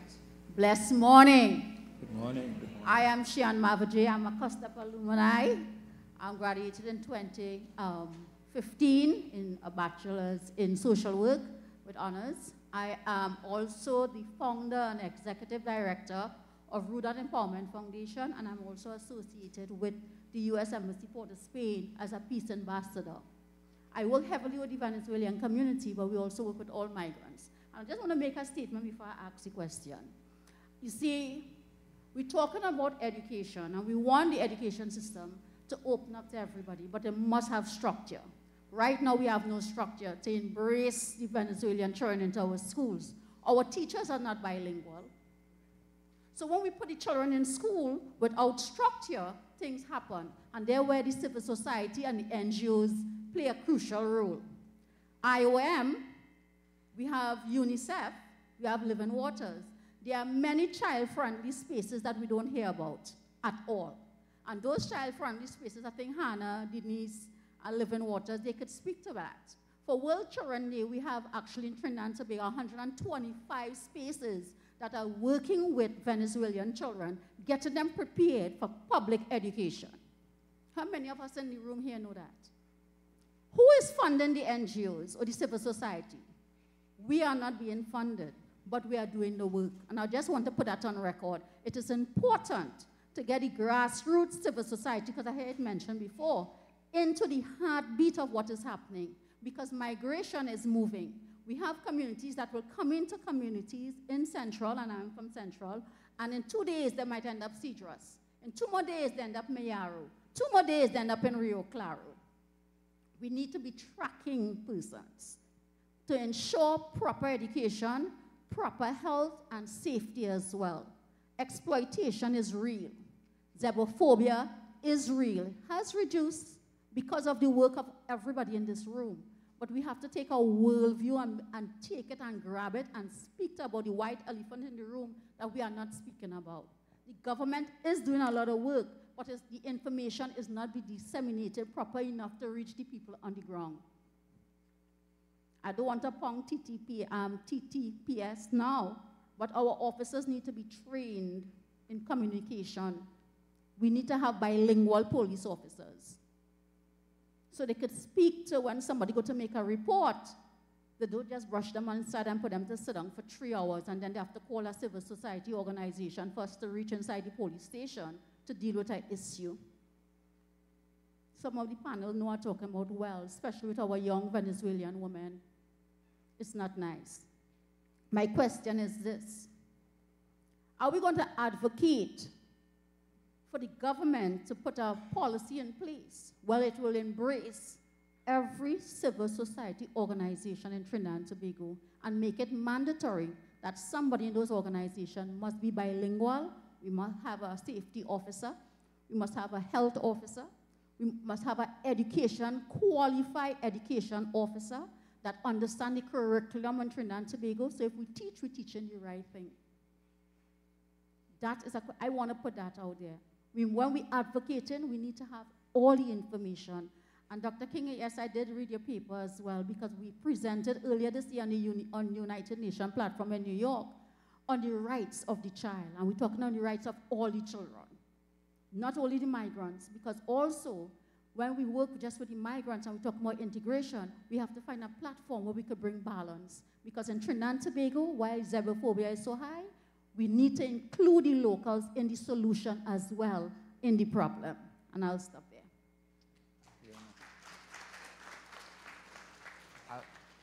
I'll take one more question and comment, and then we'll entertain the panelists to answer the questions from the first round.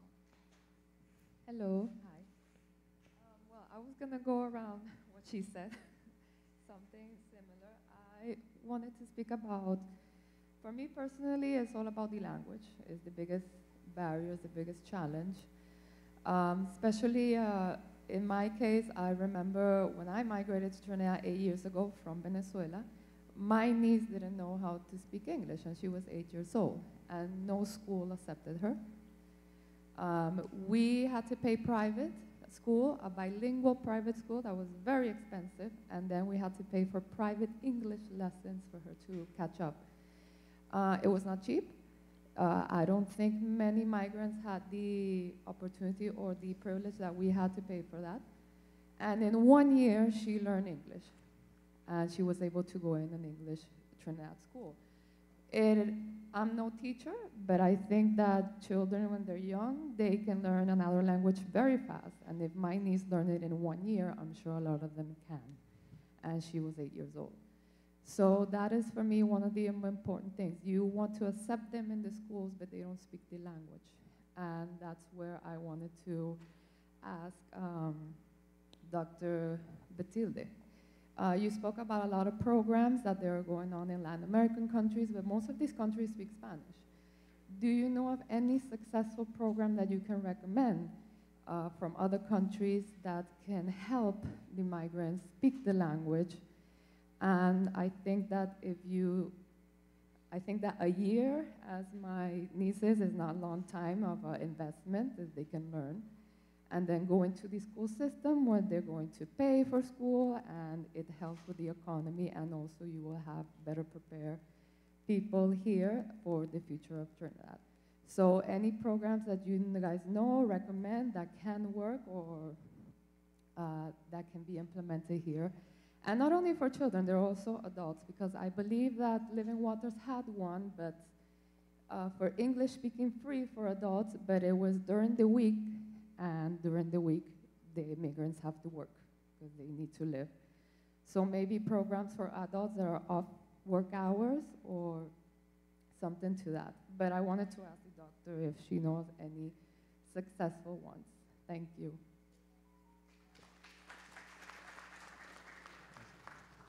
As the question was posed to our featured speaker, Dr. Batilde, do you want to go ahead and answer? Yeah, I don't know. Thank you so much. It's been so great to hear all these comments and remarks and questions and the back and forth. I took copious notes. Thank you so much. And your English is really great. And you kids, keep writing down because you're going to be ambassadors of all this information later on, and I hope you do interesting research projects with the knowledge that you've had today. So, yes, of course, I was talking a lot of, I referred to examples of countries of the region that have Spanish as their language, and it's already a big barrier, as I've been able to learn today, that's already been overcome by the fact that they're migrating to the countries that speak the language. But I do know of some examples in terms of English in the United States and as well as Canada, where of course they have a lot of resources to be able to implement these policies. But just in the US, this is where I live, most public schools already have integrated in their curriculum an ESL type of program, English as a second language, with dedicated teachers that are bilingual and can help the children coming into the school navigate between the English and Spanish language, or not just Spanish, other languages, because the US is such a diverse, the migrants are from such diverse nationalities. But of course, Spanish and English are the main ones, and there's examples and models of curriculum that could be used from the United States experience to integrate these populations. And I always say that NGOs help close the gap in terms of responses that the government, even though they may want to do it, they don't have all of the resources to do it. And in the United States, there's also many NGOs that receive funding from the government, from the philanthropic sector, from the private sector, to provide subsidies or English classes to not just kids, but adults who may need the support. Also, in the case of Brazil, because I talked about 300,000 or so Venezuelans who have migrated to Brazil, and it's the Portuguese language.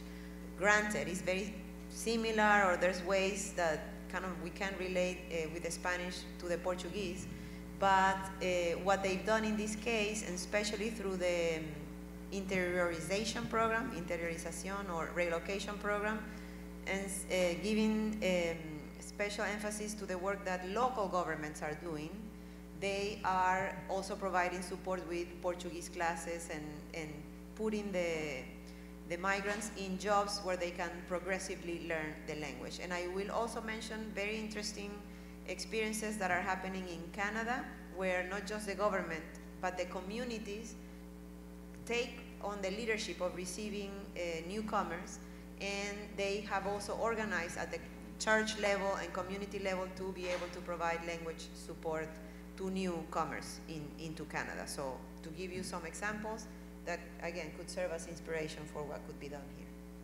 Okay, thank you very much. I go back to the first question that we got from Amilcar when it comes to the idea of student mobility, and I want to ask Ganesh if you could touch on that. In your experience at the Living Water community, when a migrant comes to Living Water and their interaction with the institution, is their certificate recognized? Is it, what is the experience like? So right now, there is no certification program that we run per se, but Hannah did speak to that. I know they are doing a lot of work in certification, recognition, all of that. There has been some talks with the Accreditation Council to possibly look at Venezuelan certification. We have, of course, medical doctors, lawyers, engineers. However, there is no framework or even policy that is recognizing these certifications. We have one success story, which I will say, I will tell you, there's this Venezuelan surgical nurse who migrated here. She speaks fluent Spanish. She's part of the 2019 amnesty program. And she was, I think, one of the only persons really who would have tried for years through the Nursing Council to have her certification eventually recognized. Now she is a member of the Nursing Council of Trinidad and Tobago and in search of employment as a surgical nurse. And of course that is a need. There's a need for operating theater nurses, we know. But that is still a challenge to even get her employment, because she now faces an immigration hurdle where that migrant card, whether it's the private or the public sector healthcare facilities, they're asking for a 2024 date. But the card in itself, because there's a backlog, it is causing some hurdle for her to even be accepted as a nurse. So I would ask Hannah to possibly speak to the certification that they are currently. Okay, Hannah, in answering the question from the first member of the audience, what has your experience been when it comes to the issue of certification and recognition of certificates from Venezuelan migrants? Okay, thank you for this question. Again, I want to thank the audience for their questions and for the contributions made by panelists. Let me start from the angle of capacity building, because I think that this is one point we all agree on that requires more work and deliberate thought.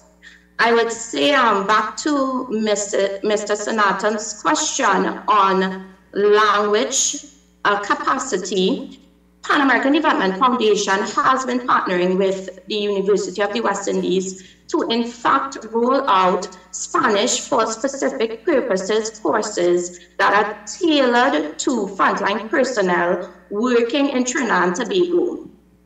For example, we've delivered courses to personnel working in healthcare, to persons working in disaster response, and we've been liaising with persons at the regional corporation level, government ministries, whether it be in security, office of the Prime Minister, to understand what are the language needs of persons serving vulnerable refugees and migrants and wanting to support social inclusion through interventions.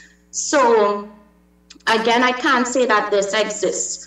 One point I want to raise on that note of language capacity is that often when we perceive social integration of migrants, we think that language learning only goes one way. We think that it's only the migrants' responsibility to acquire the language of the host country, when in fact, I really want to stress that there's duality in that. There's a co-ownership that exists. And it is also our duty in the host country to acquire the language of the refugee and migrant, to also assist with that process of integration. Again, it's a point of co-ownership.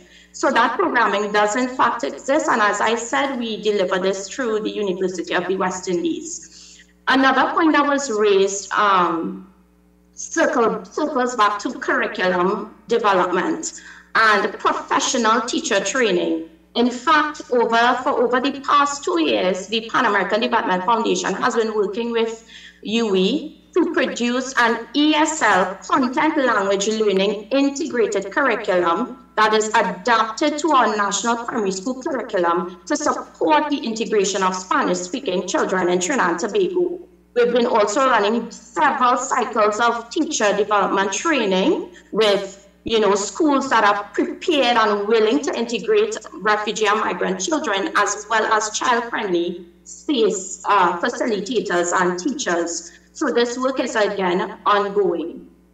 I think that with all the interventions we're speaking about, there's a need for us to really think also about accountability. What does accountability look like to the affected population? We would have heard stories such as in Svetlana's case. She would have openly shared about her journey as someone seeking protection and a new life in Trinidad and Tobago. And for us at PADF, we recognize that building in feedback mechanisms, open channels of communication whereby refugees, migrants, host community members who are all engaged in integration process can speak to their lived experience, can speak to pain points, can share ideas, opportunities for integration. We think that those mechanisms are critical. For example, today, I really want to congratulate COSTAATT for creating this space of dialogue. I think that the more we keep these conversations going, the more that we're able to also become aware of what's happening on the outside here. I realize that there are real gaps in information sharing. Today I've heard some of the questions from the audience. One would have raised, what's happening for young migrant children? What's happening for youth? And I can say, for example, that Pan American Development Foundation has a program, for example, with the Heroes Foundation to help youth, migrant youth, acquire and practice 21st century life skills. That program has been going on for the past 2 years. We've been partnering with government stakeholders. We've been partnering with other CSOs in Trinidad and Tobago to make it a reality, to make it a program that really helps a migrant youth in a vulnerable situation realize their full potential. So I say all of that to say work is happening. While we recognize that challenges are real, issues are real, I think that it's important for our discourse to really take a solutions-focused approach for us to really speak about, okay, I understand the issues, I understand challenges, but what are the opportunities? We would have seen where other panelists would have shared on best practices, solutions being scaled up in other countries that could possibly be adapted to our Trinidad and Tobago context.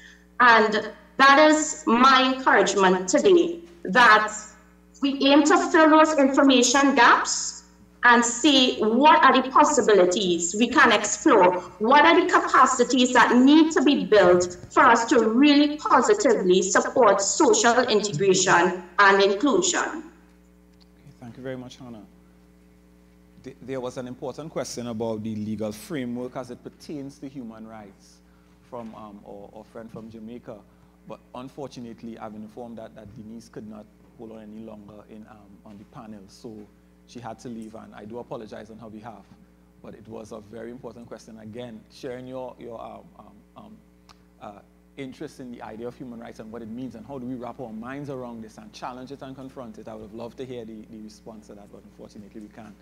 I'm going to take one more. I'm looking at my time, and time is against us. So I'll take one more question from the audience and then invite Dr. Batilde to speak yet, to give a closing statement. All right, so I'm seeing someone on that side, so I'll take 2 questions from the audience. Yes, sir. You have the floor. Good day, everyone. Good day, panel. Good day. Are you able to hear me? Yes, I can hear you loud and clear. So this question is directed to Dr. Pogosian. In regards to the recent developments on the occupation of the Essequibo River, on regards to the recent developments in the occupation of the Essequibo River, what is the OAS's standpoint on the issue, and what policies can be implemented, since prevention is better than cure, in terms of in the region for the acceptance of migrants from both, well, Venezuela in particular? Can you repeat the first part of the question? In regards to the recent developments in the occupation of the Essequibo River, what are some the Essequibo? What is the OAS's standpoint, and what policies may be implemented in the regions for the acceptance of Venezuelan migrants?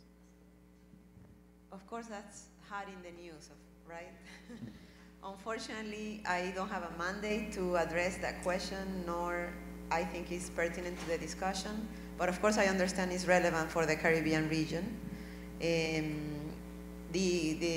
As I say, the spokesperson on these more regional matters and issues between countries is our Secretary General, Luis Almagro. What I will say is that this kind of has been a theme in my lecture and the conversation that we've had today. As long as we don't address the root causes of this migration, we should expect it to continue. We should expect it even to expand and increase. And perhaps regarding somewhat related to the question that you have, my key invitation is to continue devising strategies, policies, programs, and interventions, calling on all sectors to ensure that Trinidad and Tobago, but all of the receiving countries of Venezuelan migrations, can make the most out of the situation. Thank you very much. Okay, so I'll take our final question from this side of the audience. Good morning, everyone. Adafia Trancoso Ribeiro is actually comments, not questions. I am actually here in two capacities today as a representative of the Women's Institute for Alternative Development, WINAD, and from the Public Defender's Department. But in terms of the comments and suggestions that I have, WINAD has been working with Venezuelan migrants since 2020 in collaboration with the Pan American Development Foundation, as well as we would have collaborated with Living Waters. And our interaction with the Venezuelan migrants on the projects that we work on, specifically providing legal representation and assistance to those migrants, we see the need and we echo the sentiments that was indicated by Denise, the need for that legislative framework. Apart from that, we also need research. We need, in order to implement policies and to adequately help these migrants, we need to understand what challenges they face on the ground. So for example, Ganesh would have spoken about the difficulty with migrants having a bank account. We would not have known that unless some research was conducted to know exactly what these people are facing. Because recently, as a result of the legal support that we have been providing with migrants, we realized that there are hundreds of children born to Venezuelan migrants in Trinidad and Tobago who are stateless.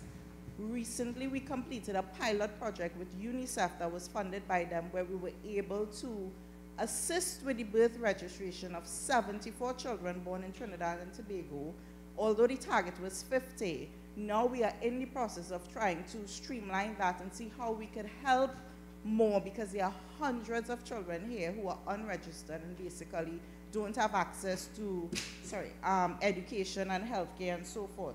So two things coming out, the need for legislative framework, as well as the need for research and continued stakeholder collaboration to assist these migrants and to enforce the human rights advocacy. Thank you. Thank you very much. Okay, folks, I'm going to beg your indulgence for one more question that we have on this side. Yeah, you may proceed. Thanks, Kevin. This is not so much a question, but I just wanted to add to what Ms. Katwaru said when she spoke about duality and the need for us also to learn Spanish. You spoke a lot about the programs that are offered at UE, but I just wanted to point out that at COSTAATT, we have a certificate in Spanish for social, cultural, and travel experiences, which we offer every semester, available in January also. We have the certificate in Spanish for successful communication in business also, because we recognize that it is important for us to be able to communicate also. It's not, a one-way road. I think it's also important that everybody knows that COSTAATT is the official translating and interpreting organization for the government of the Republic of Trinidad and Tobago. So at COSTAATT, we are also doing our part to ensure that our citizenry is bilingual and can contribute and help with the development of migrants. Thank you. Thank you very much. Thank you. So I want to invite our featured speaker to take us home and give us a closing statement and to summarize, to basically summarize for us yeah, give us I was going to give a cricketing analogy, but I said if you could take us home with a final comment. I mean, I've taken a lot of notes and highlighting things that are important. A lot of things also stood out, but there's some that perhaps were a common denominator in some of the comments, but also some, as I said, that stood out. One of the things, and especially from the standpoint of the Organization of American States, which is a regional body, and knowing the levels of regional cooperation on migration that is happening, I saw very clearly a gap, un vacío, an empty space that you, Dr. Nurse, mentioned, because there's regional mechanisms happening in terms of migration and the forced displacement too, in South America, in Central America, with the North, through the Quito process just for Venezuela, but as I heard you, I realized we at the OAS need to do a better job in creating a space for Caribbean nations to sit down and share the particular challenges, the particular opportunities that Venezuelan migration, but all migration, but of course we know Venezuelan migration is the most pressing one, brings to these island states. And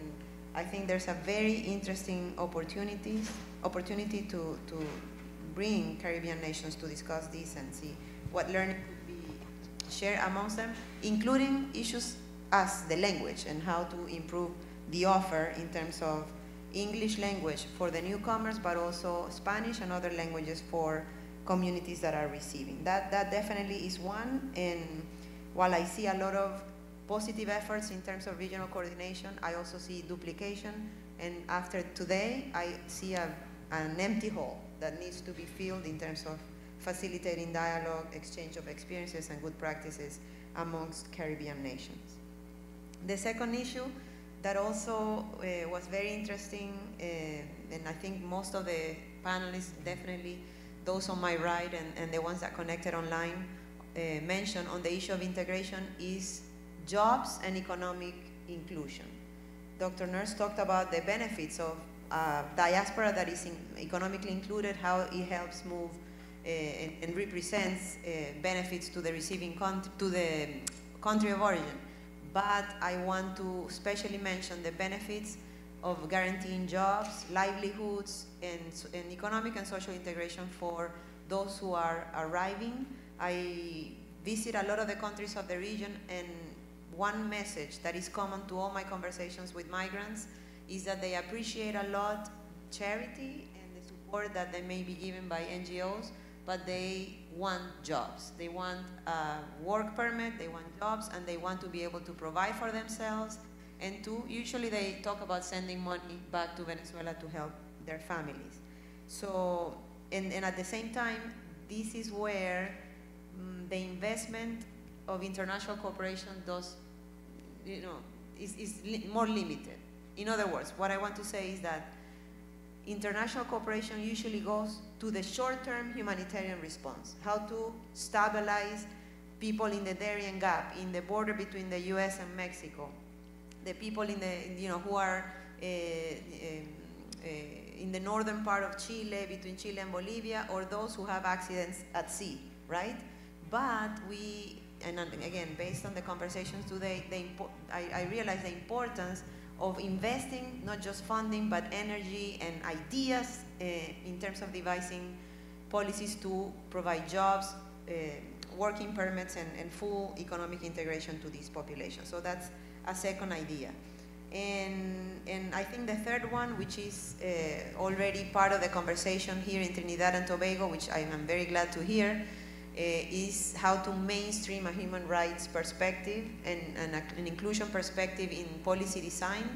I really was glad to hear that, of course, we tend to focus on the negative, right? Or what governments don't do, but there's also very interesting innovations happening here in Trinidad and Tobago and in other countries of the region that are making an effort to integrate this perspective. So in closing, and on that point, just to make the OAS available, myself, my team, to support you, all of you, because all have a role to play in terms of devising these policies for the respect and dignity of migrant and refugee populations.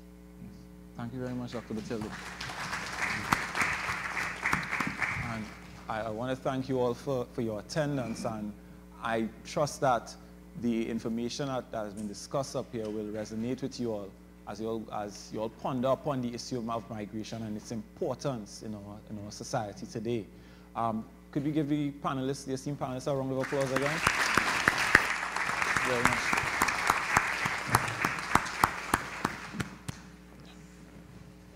Yeah, wait, hold on. Yeah, you up there? Yeah. See, tell them to stay right there. No, Ganesh. No, wait right there. Wait right there. Yeah. Yeah.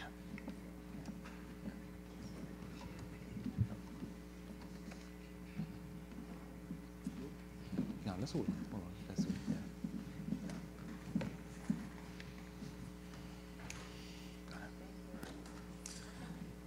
Thank you all very much.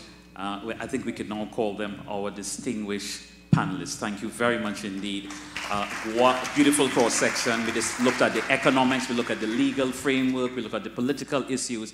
Thank you very much. You have left us with a lot to look at and think about in Trinidad and Tobago. At this point in time, we're not just going to let you leave. We want to give you a little token of appreciation, panelists. Oh, you want to? Oh. We want to show you a little token of our appreciation. Yeah, and so, first, I would like to invite Dr. Keith Nurse to present tokens of appreciation to his fellow panelists.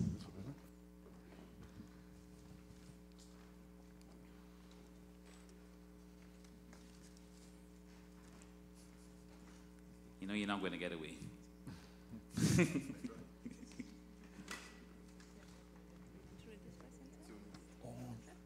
Yes, thank you. So, our fellow panelists, first I'd like to invite Mr. Ganesh Ramprasad.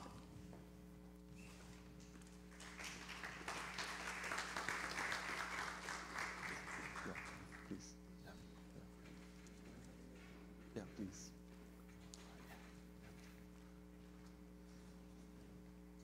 Next, you do have to forgive me. I'm one of those persons who are challenged by the Spanish. The name, not Dr. Munoz, the other speaker. Oh, it's Miss Svetlana. Yeah, Did I get it correct? Svetlana, yes. Okay, it's close. All right. So I need to immerse myself into some of my own Spanish classes. It's Russian, actually. Yes, it is. Yes. Yeah. Yes.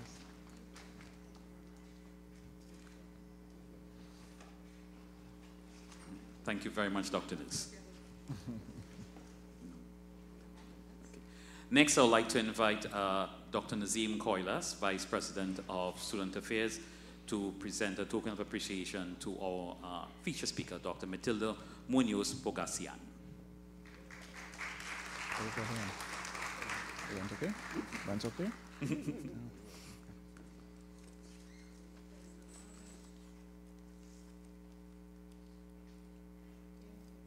Thank you very much, Dr. Koilas. Right, so we're almost at the end. I'd just like, at this point in time, to invite Dr. Karen King, Senior Lecturer in the Department of Criminal Justice, Human Security, and Legal Studies, to move a vote of thanks. Elevator, third floor. Yeah.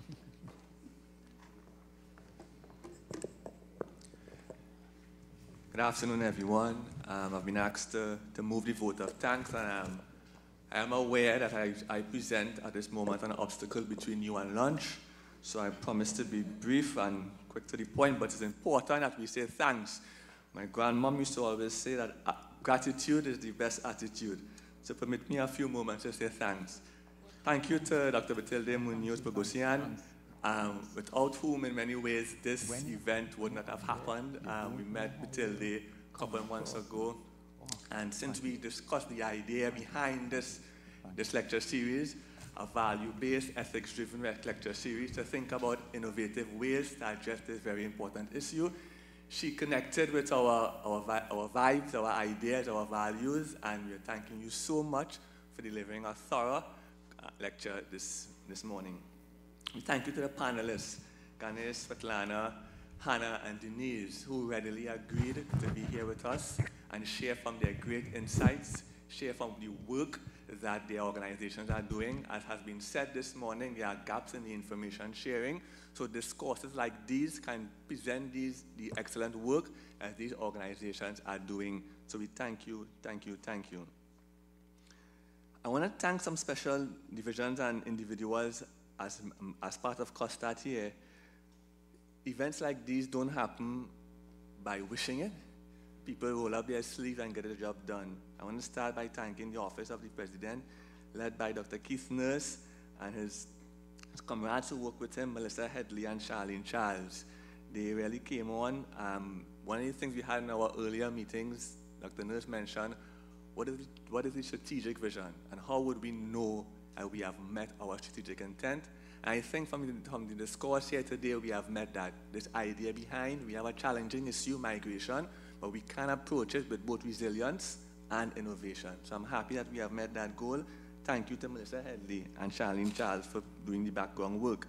Marketing has been with us from the very beginning. Thank you to the entire marketing staff, led by Lindsay Boudou and his entire team, all of the the artwork, the photography, the AI presentation this morning, everything behind was by marketing. The IT team, they were here yesterday and days before, working to make sure everything happens. As Kevin said, you know, anything could happen when it comes to IT. So they were here making sure that they have little to minimum disruptions, and we're thanking them so much for that. Facilities, often unseen, but these individuals are the ones who make these things happen as well. None of this could be here out of our facilities team. Special thanks to Dean Jack and Nadine Gonzalez for the invocation and the anthem. One of the things that I reflected on when Nadine sang the anthem and Dean Jack said our invocation is a powerful point in our anthem that here, every creed and race find an equal place. And it really does tie in with our larger call for social inclusion.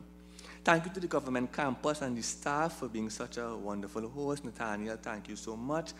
And I want to end by saying a very special thank you to those individuals who work in the minutiae, those individuals who dot the I's and cross the T's. I already mentioned Melissa, but Rachel Castro joined our department last month, and we just kind of threw her in the fire and said, this is your baby. We need to make this thing happen, and she just jumped in. Thank you so much to Rachel Castro. Thank you so much to Carla Sylvester, who has been with us from the very start, working tirelessly. In many ways, I feel we could say Carla is now part of our department. Thank you for Rhea Lovelace for being that rock of stability as we put these things together. Whenever we plan things like these, we always call Dr. Helen Cumberbatch for her advice, and she has been there from the very beginning. She's one of the most bubbly persons I've ever met. She's just so positive, and she guides us along. Thank you so much, Dr. Cumberbatch. Thank you to the media, and lastly, thank you to you, our specially invited guests, you, the audience. When we started this discussion around trying to mainstream human rights, we knew we wanted to have a wide discussion with you. It's an issue for all of us, and it's an issue going forward. Thank you to the students who accepted our invitation. It's not lost on us that this is the last week of school, and there are many other things that you are doing. So the fact that you showed up here today, I want to give you kudos. Thank you so much. And media, thank you for covering our event. And certainly, last but not least, thank you to Ja, without whom protection and guidance, none of these things would be possible. I now hand you back to the Master of Ceremonies, who I think has some housekeeping announcements.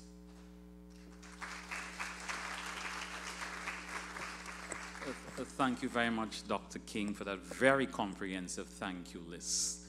So just two things just before you leave. As was mentioned earlier, this is our inaugural lecture, and so we have more to come up. So we look forward for seeing you in others to come. You're now part of the historic audience. You will always go down as being the first group to be part of this public lecture series. So we look forward to seeing you in many more to come. We have your email addresses. We love your spirit. We love your enthusiasm. We'll be covering a number of other topics which will intersect with this one and other areas. So we look forward to seeing you.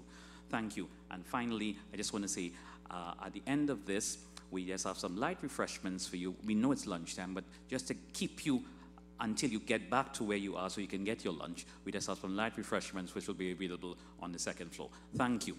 And I guess it's not too early to say that on behalf of the management and staff of COSTAATT, we would like to wish you a very Merry Christmas, a Happy New Year. Thank you.